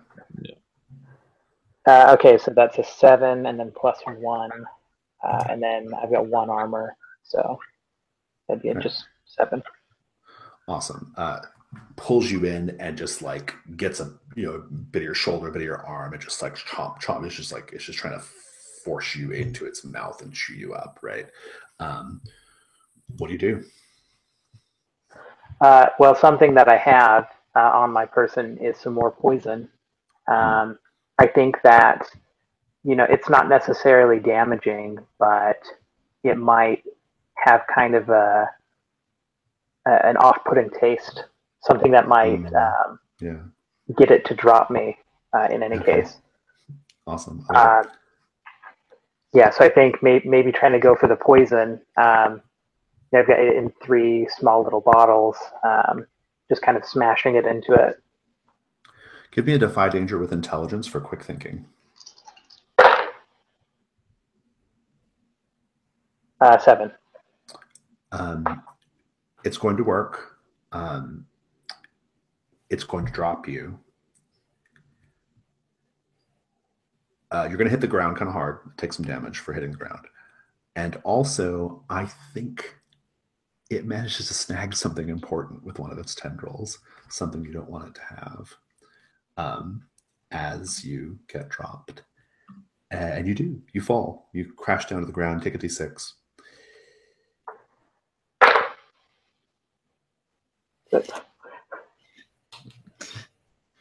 Was it the max? Yeah, it was a 6. But you're good. I assume you scramble out of the way so it can't grab you again, right? Mm-hmm. Where do you go? What do you do? I know it's got of yours. I haven't, but well, I think I'd like to head out of this kind of great hall back towards the way I came. Yeah. Not spend any more time potentially getting picked up by things. Yeah. As you're going through it, or as you're moving back, you will realize that in the craziness and the chaos and all of its little tendrily arms going around, it managed to grab that packet of letters, that strange packet of letters, the first of which was addressed to you directly, as if you were expected to be in that spot to grab them. But you can leave and meet up with your companions. What do you do?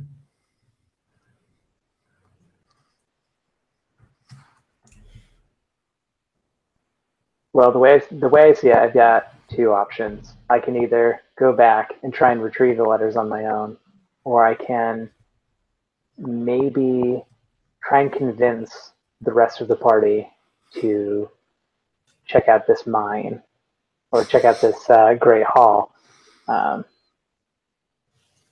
think because I sustained so much stress and damage from that encounter that I probably want to stick with the rest of them. So I think I want to leave for now. Okay, and so you go to the group, and you can relay. Do you tell them everything that happened to you, or do you save that part? Do you not tell them about the creature? Well, I'll tell them about the creature. Yeah, okay. Right. Maybe not explain my motivations for being there. Okay, yeah. Well, yeah, that sounds good. Do you want that scene? I mean, you guys are together. Sounds good. Yeah, sure. I mean, if anybody has like a question they want to ask me.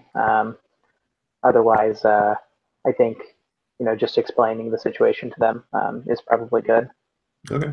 Have you told us about the letters? Do we know? No, I don't think so. Okay. When you come out, I just glare at you. No offense. I'm not being a very good scout, being on my own. So what about those letters? I mean, do you care? I do care. I care very deeply, especially because somehow I managed to find them, despite not knowing anything about this church or this location, something very personal. Just that curiosity in the back of my head is going to be a major motivation for me to get those back. I'm going to go one step further and tell you that the next letter described your journey to the Blue Keep. Okay.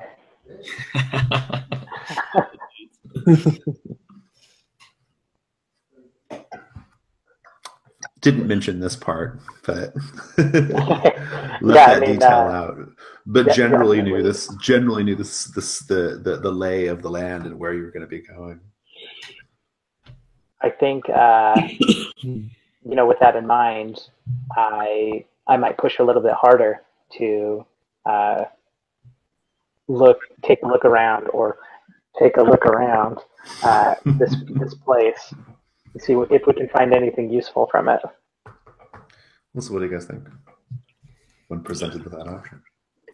I'm probably like sitting there on a stone or something, like polishing my broken sword, listening to him, talk about wanting to go in there, and like, what reason could we possibly need to go in there? We've got a job to do.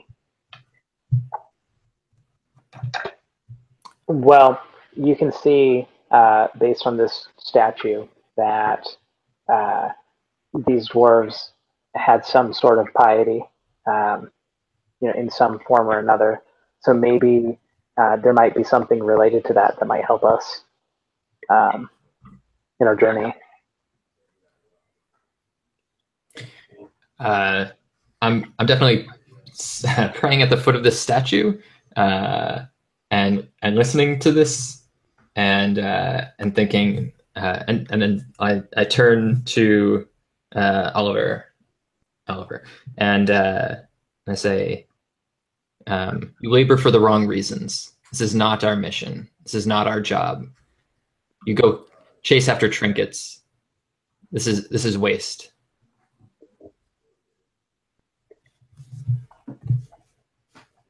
Well, you heard the old man. Doesn't seem there's any reason to go in there. Hmm. I think at this point, I probably want to tell them about the letters. Tell them about what I found in the church. Maybe not describe exactly everything, but uh, say that one of these letters was addressed to me, and I think that it will have some relevance. Solomon shakes his head, but he stands up. He gets up and walks to you. I feel like I've got a little bit of like sentimentality about stuff like that. Like I can understand why you'd want to go back for them. So it's like, if we don't get those letters back, it'll probably be a distraction and might cause problems for us later on. Let's go. If I see you pick up one coin on this trip, I will cut your fingers off. I can agree to that. Does that apply to me? You do what you want.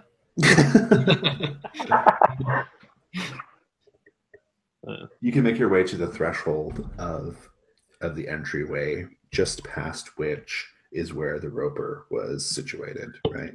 I think you might even see on the ground beneath, like, some of the letters. We'll say one of the letters is like landed kind of like pretty near the threshold, Brother Solomon, like on the ground. Maybe the creature like has the packet of letters and flipped his arms around and some of them went spilling out or whatever. But what do you do? Am I the only one who sees it? I'm not hiding anything from them. I think it's near you. Like, you're kind of like approaching and you see the piece of paper on the ground near your foot. Knowing that he was attacked and thinking, like, possibly mistakenly assuming that he was attacked for these letters, I'm going to do a quick, like, look around. What's going and then on I'll pick there? up the letter. Yeah, you can do DR. It's fine. That is a 7 plus 1 is 8. Ask away.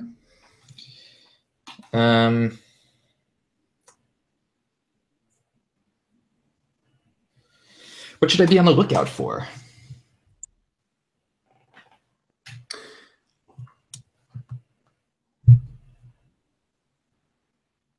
Well, you already know about the roper being kind of like just beyond the threshold of the entryway into the Great Hall.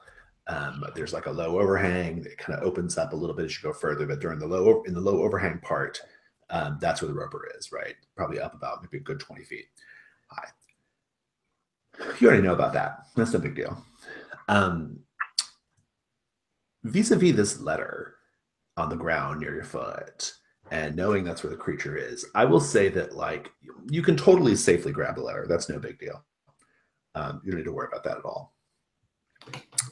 But I think you should probably be on the lookout for a way of dislodging the creature. I think that's going to be really important, because attacking it from it's very high up. Attacking it has the advantage, right? So. But yeah, you can grab the letter if you wish. But otherwise, yeah, that's what you produce.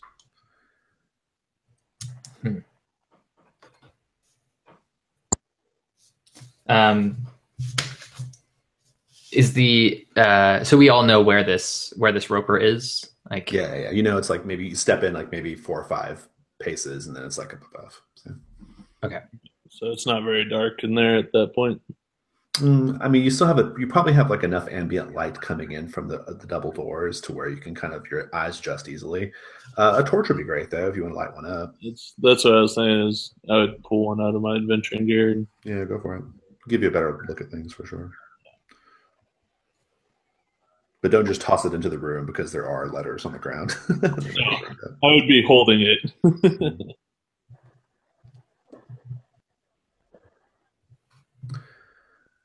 I think I gestured towards Oliver to start picking up the letters, and perhaps man,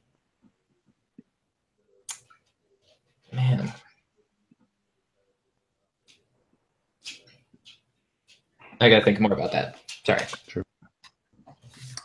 Let's take a quick 2-minute break and come back. Okay. Just a quick bio break.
Just to kind of reframe, or just to kind of like frame up what's going on again, I think you have basically you can either like dislodge the roper and destroy it so it's like not a danger anymore. You can kind of do what you wish from there, or you can try to like just sneak in and grab the letters from the ground, right? Like assuming they've all fallen down at a certain point. Maybe even see a couple like fluttering down at the end there, right? Those are probably your two options, two different approaches, right?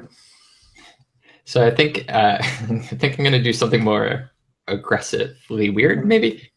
I'm just like not having it, and I just want the letters. So, like I look down, I pick up this letter, I see like maybe it's the page. You. I'm sorry. It's addressed to you.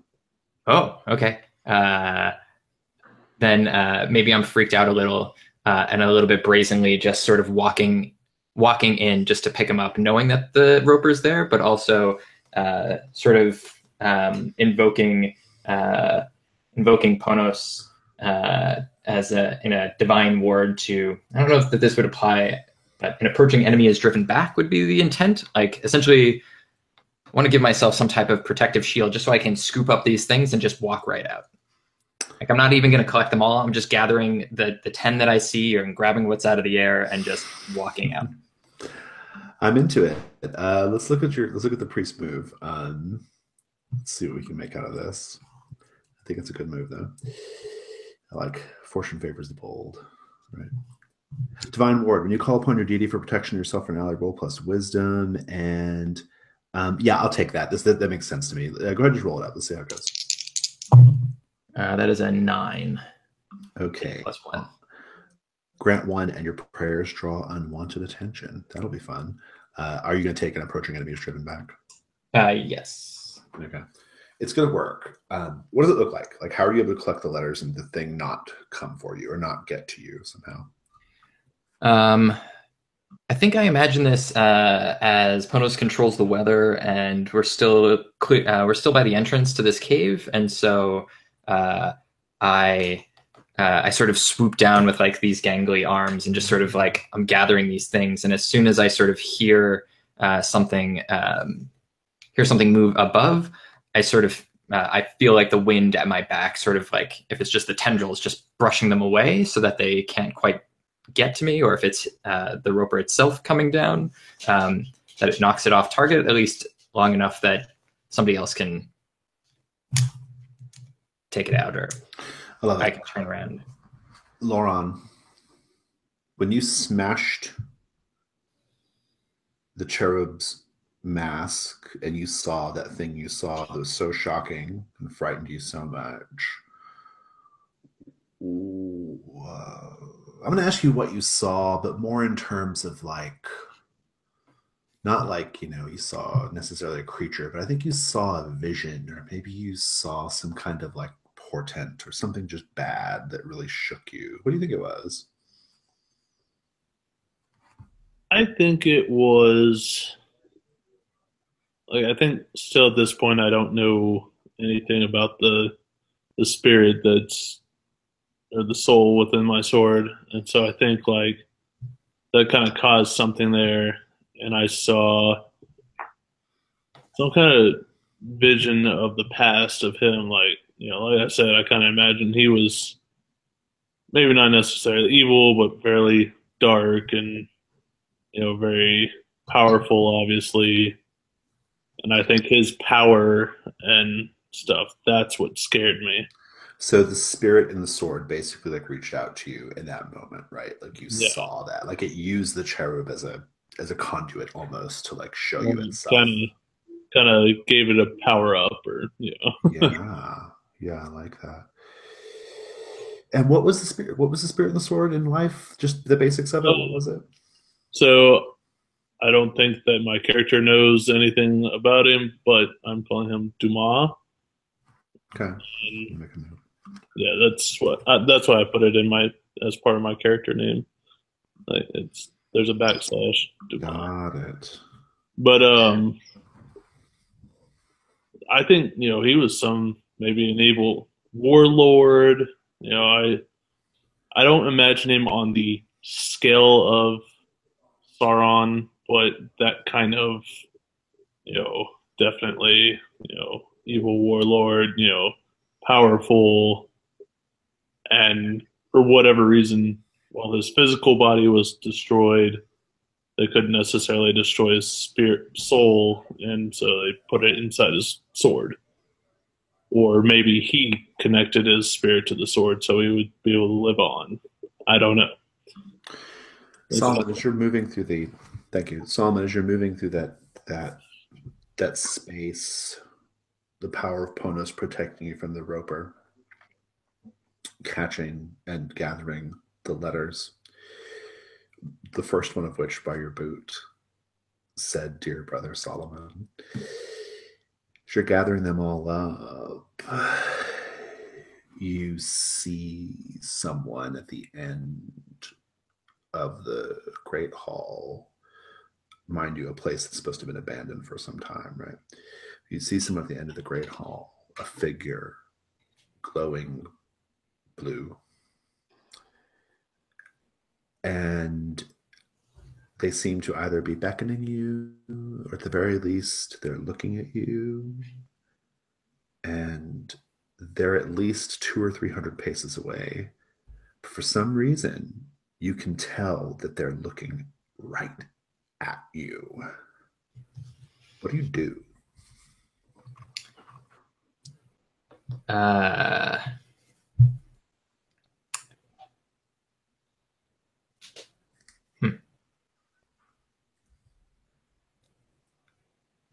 I speak to them. I say, I ask, has Ponos sent you?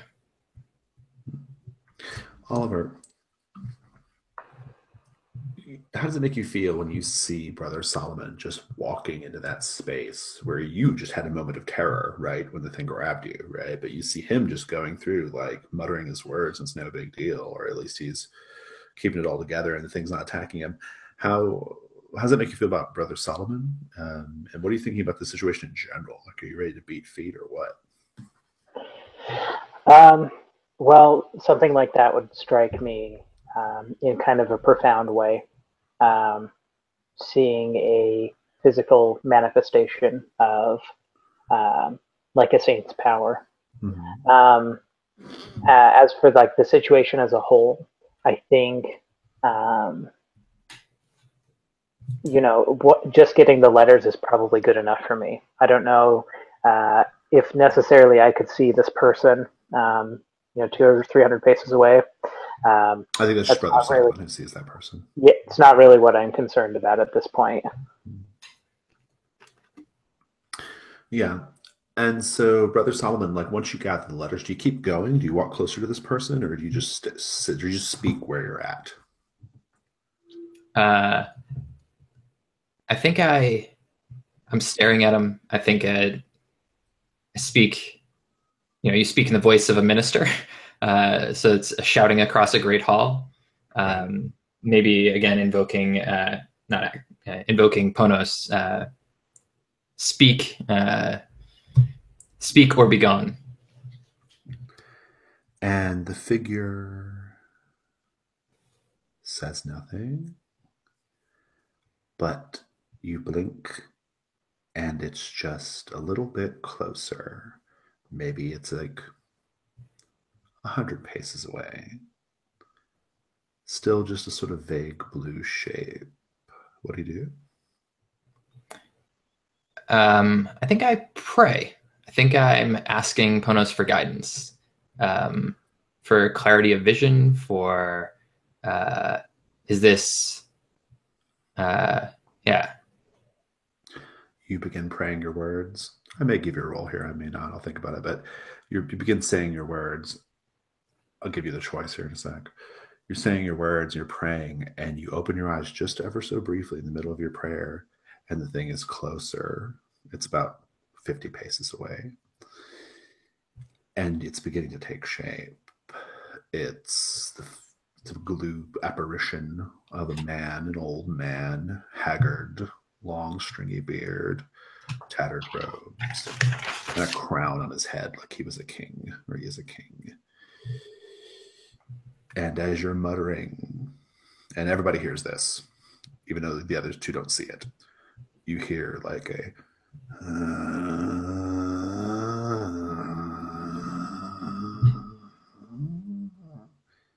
do you continue your prayer? Well, when you put it that way, yeah. Roll it.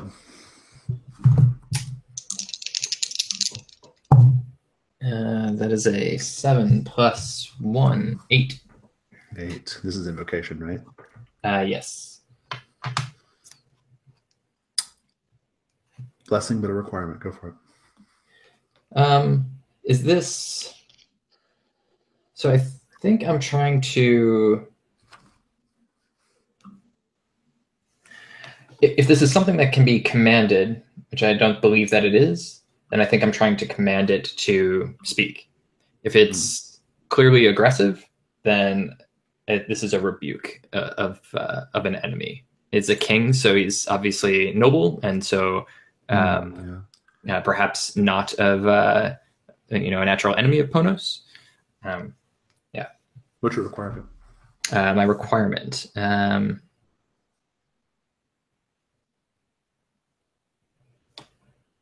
I think the divine experience leaves me dizzy with euphoria or terror. You take -1 ongoing to invoke until you have time to pray quietly for a while. You open your eyes and the thing is gone. The noise has ceased. But you feel it.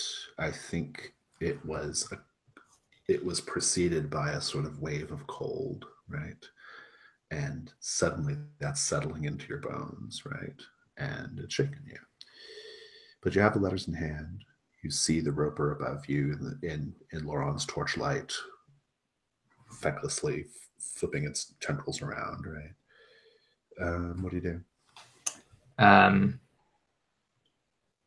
I think I sort of shake my head, and I see if there are any more letters on the ground. I look up at the roper, and then I stride back out to the door and just sort of like maybe bump Oliver in the shoulder. Sorry, Oliver. Anything else you want to do in this place, or are you guys good to go here?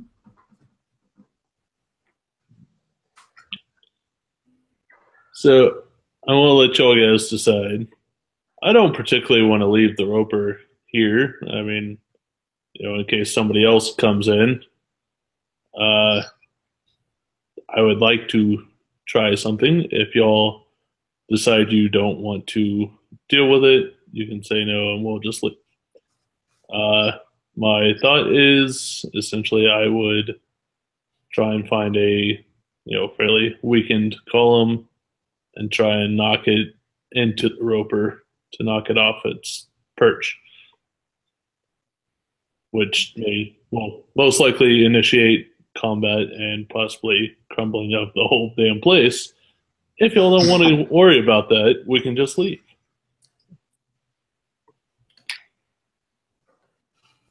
I think Solomon, he's walking out, and I think he's going to do he's going to give you an order, and you can choose to refuse it or not. just like come, like, don't mess with these trifles. This is more powerful than we're prepared for here.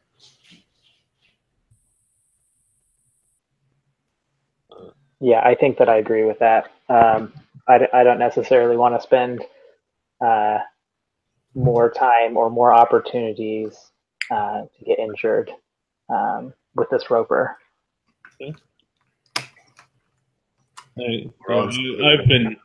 I've been staring at it ever since I heard the noise, assuming the noise came from him, and I want to just kind of, lower the torch and just be like, yeah, you're all right. It's not worth the time. Indeed.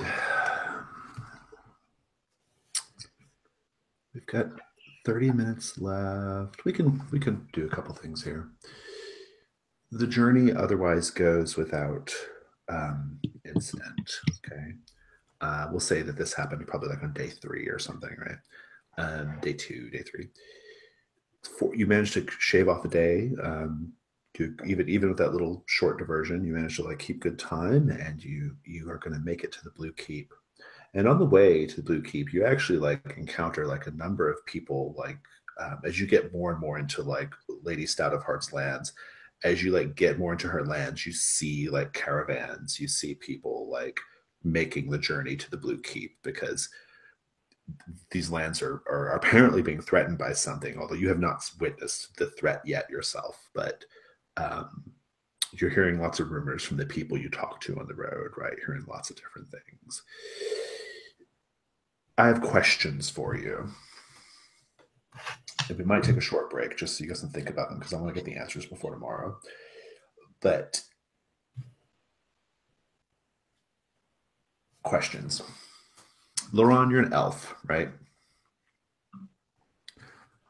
I think in the Blue Keep, somewhere deep in the bowels of the Blue Keep, okay, maybe underground in catacombs or something, somewhere in the Blue Keep, there is an artifact of great importance to your people, okay?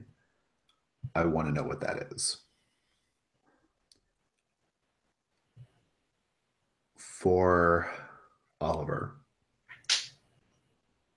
you actually have a history with Lady Elaine Stout of Heart. I'll type that in.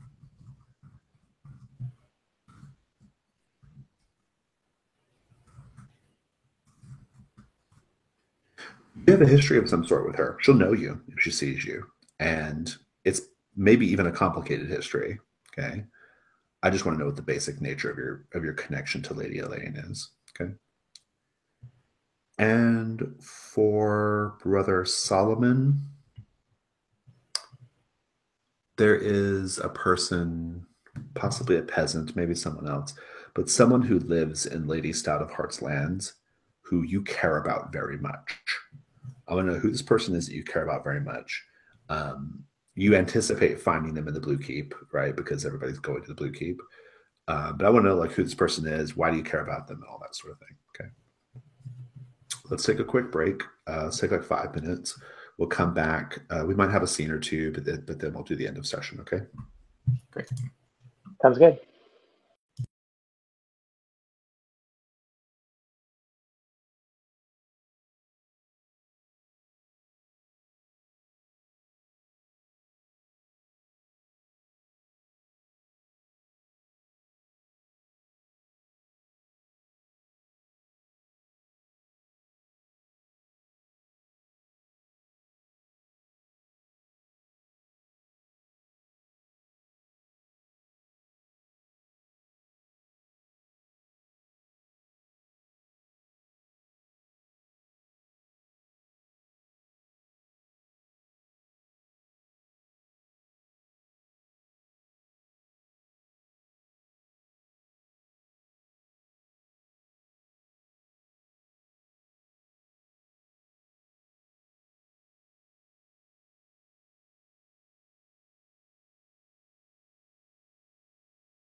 You're doing great, Josh.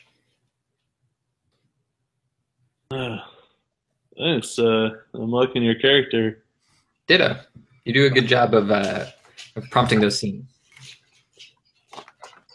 Yeah, I've played quite a bit with like David and stuff, so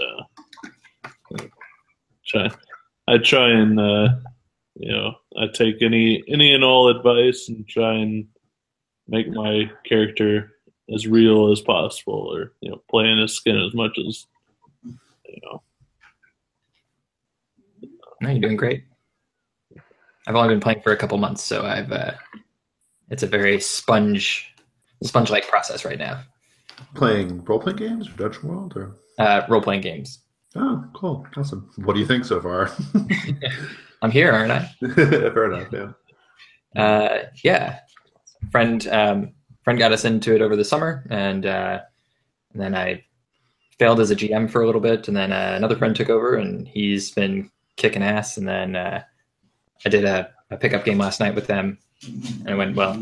So cool. Awesome.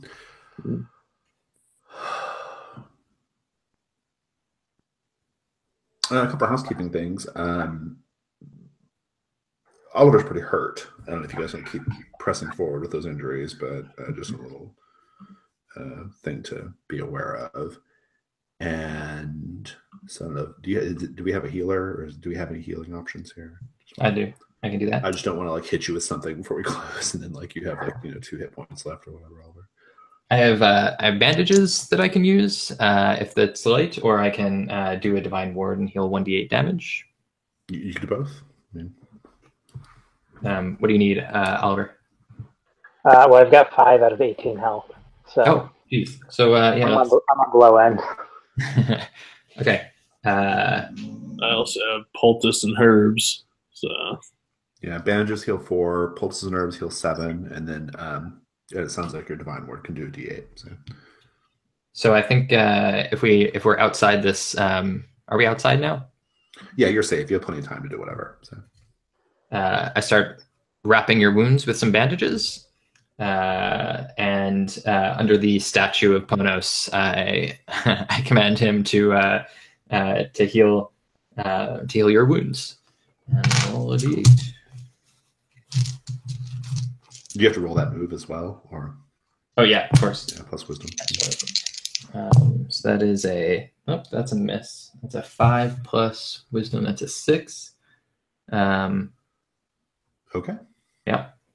Marking XP. And how many hit points? Okay, so you healed 4 with bandages, so that puts you at 9, which leaves you with 9 left over, right? Oliver, to do. Oliver, you're healed up to 9 or up to 18, no problem. Boom, you're maxed through the magical power of Ponos. Okay. Solomon, you're taking that. You're taking those hit points on. You're going to take 9 hit points, and they're going to be a festering 9 hit points. Like it's going to be a while before you can shake that 9 hit point loss. Okay. Why did Ponos do this to you? I think this place is corrupted. I think I'm underneath this statue, and the last time he helped me was to get me out of there.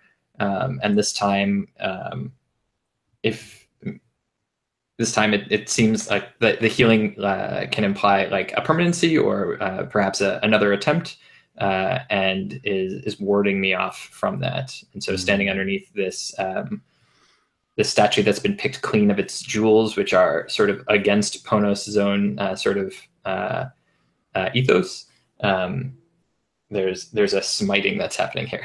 Yeah, it sounds like he's almost like offended, right? That you'd call on him here, right? In a way, which I think is great. I don't see your hit points listed here on the sheet. What do you have right now currently? Yeah, I'm calculating that. So that's 12 plus whatever your class gives you. 6. So that's 18. So minus 9 is 9. Okay, cool. I also want to talk about the letters. I assume you guys would look at these more, right, and try to figure out what's going on with them. Yes. They various ones are addressed to each of you, all three of you. There are letters in the packet. They're remarkably accurate in predicting certain things about your recent past, particularly this journey and maybe some things that happened like on the way to the church to hunt Jorvin. But the details are a little off, right? For example, you each have a letter addressed to you, like basically, and again, it's also suddenly unclear who these letters are from, but the letters are each addressed to you. You each have one that like talks about like, do be careful when you get to the abandoned church because X, Y, and Z is going to happen, as you know, and da da da da da. And it kind of like goes to the whole list of litany of like things that happened in the church when you're hunting Jorvin, but the details are off. Like it's generally true, but for each of you, I want to know like what's the detail that the letter gets wrong about your encounter with Jorvin in the church. Like it gets one like really critical bit incorrect, right? Even though it's generally correct about the scope of events, right? Same thing with the journey. Like there'll be several details in the journey, like, you know, like it doesn't quite say things correctly. It's like, yeah, you went here, but you didn't actually turn north. You turned south, that kind of thing, right? What do you think, Laurent? What when you're reading the letter addressed to you about the events in the church, what detail did it get incorrect? I think it switches the cherubs as far as like which one did what. Like you were fighting the one with the sword, not the hammer, right? The one with the hammer was getting pacified. Yeah, that's good. What about you, Oliver? What's the detail that it gets wrong? So my letter predicted that it would be snowing at the time. It wasn't. And what about you, Solomon? I think that it gets wrong that I pacify the cherub, and that instead I need them to. I need my partners Oliver and Laurent to rescue me. Perhaps I'm down to 9 hit points then, and yeah. As you're going through these letters, as you're wrapping up your journey to the Blue Keep, you know, maybe you're all, I imagine you're all like kind of like reading all the ones addressed to you and very like enwrapped in them and trying to figure out what's going on, right? As you have downtime, you're going through them. There's a bunch, right? Dozens. And when you get to the end, or what seems like the end, lots of details about the Blue Keep, lots of details about Lady Elaine, lots of details about different things going on. As you're going through it, though, you get to the end, and it tells you how you're going to die in very specific detail. Each of you, mechanically, out of character, at any point during the adventure, you can tell me right before a roll, you get one hold, you can tell me right before the roll, I read in the letter that this is how I'm going to die, this moment right here. And for doing that, for spending that hold and doing it, you get to mark an XP. But if you miss, the 6 minus result is last breath roll. And I think we'll end the session there. Let's do it in a session. Would you like to know about the artifact? I do. Yeah, I'm going to ask that. I'm going to ask that like kind of out of character, basically, like here at the end. Let's talk about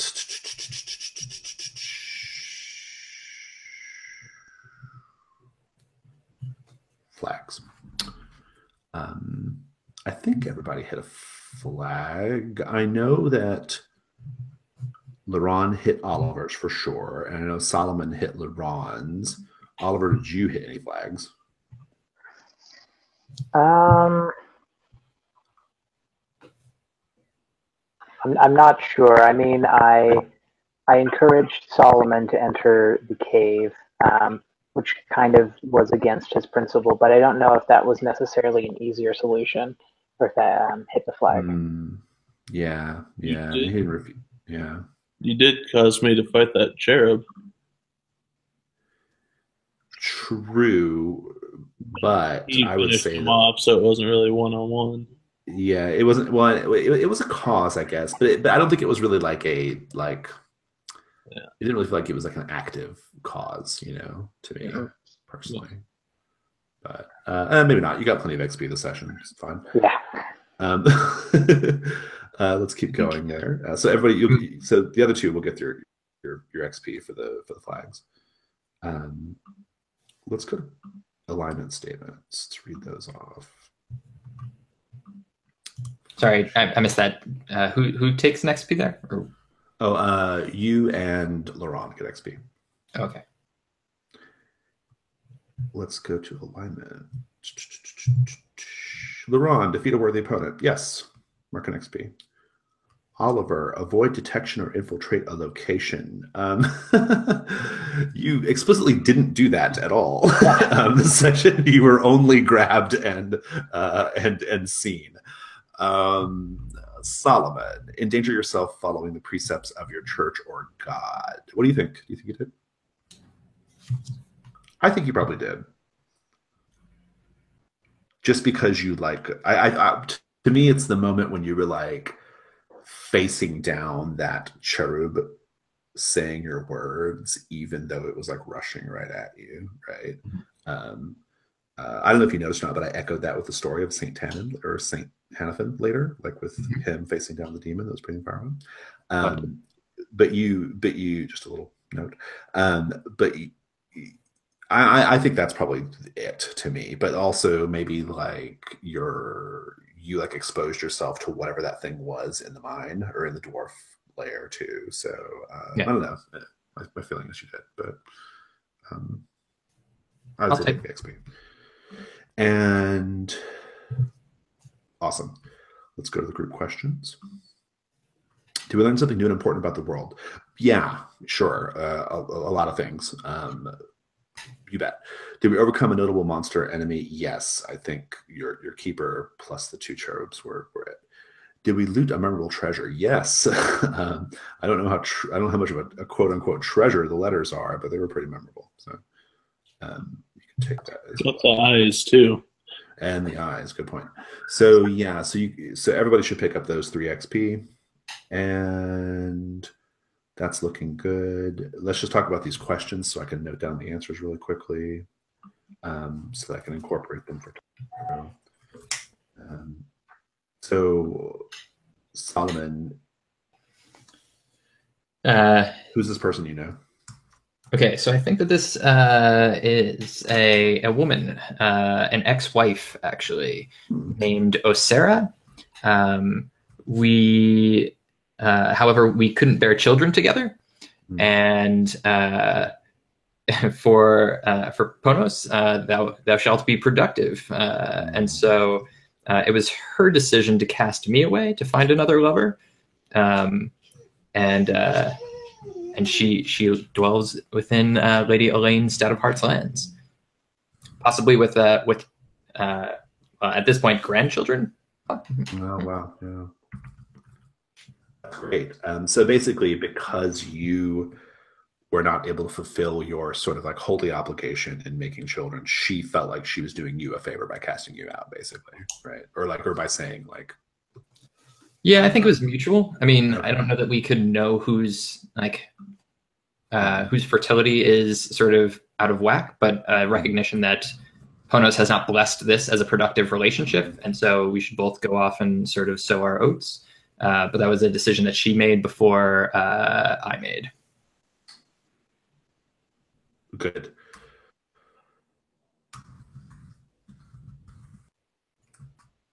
I love it. Laurent, tell me about this artifact, this elven artifact in the bowels of the Blue Keep. So I think it's just known as the Ebony Quill, and I think it's the group of people that I come from. Kind of their main economical thing is that they are they're the people you go to when you want a contract or something that is going to be absolutely binding, and kind of the way they do that is they will have an agent watching every member of involved in the contract, and if there's any kind of, if there's any kind of, they break the contract or whatever, most of the time it's a death sentence for the person that broke it.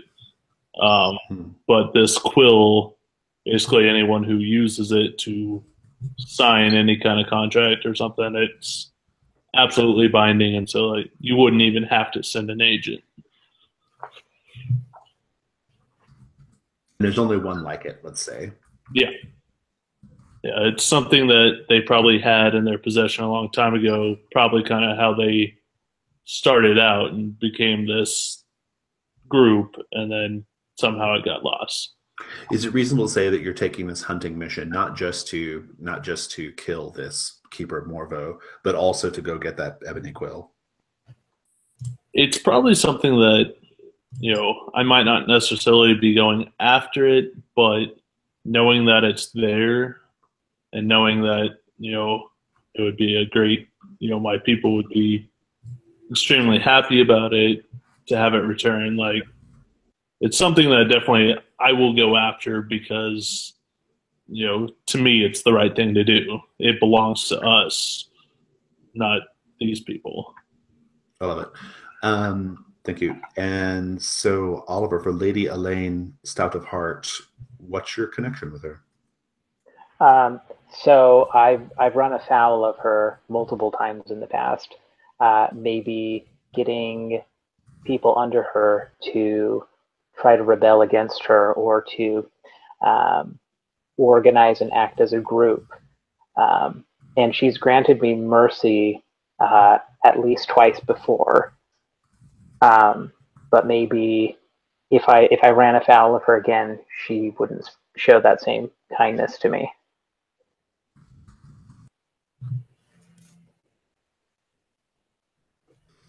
Fantastic. All right. Awesome. We're done. I hope you guys had fun. I am. We could debrief here if you want, or we could debrief on Discord. I don't know what the action's like on Discord right now in the various rooms, but we've got 2 more sessions. So, yeah. Anyway, I thought it was great. I thought you guys did a fantastic job.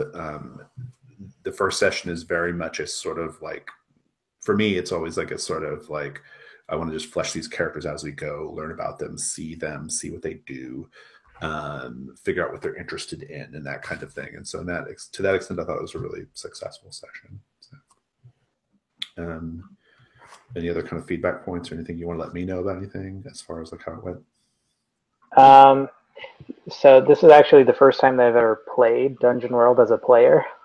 So I think in that respect, it did go really well. I've only ever been a GM for this game and for the Star Wars role-playing game. So I'm really excited to see what the next sessions hold. Cool. Awesome.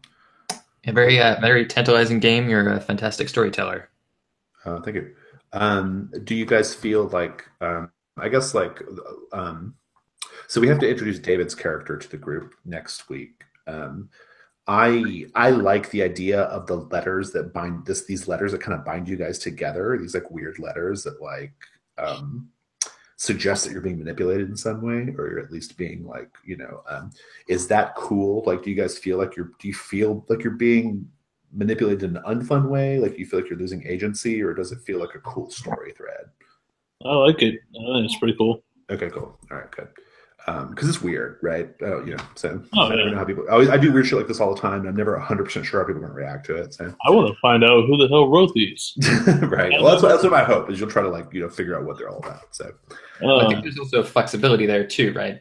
Since the details are slightly off, there's a possibility that the letters themselves are not 100% accurate, right? So they're definitely not, right? Yeah, they're definitely not 100% accurate. There's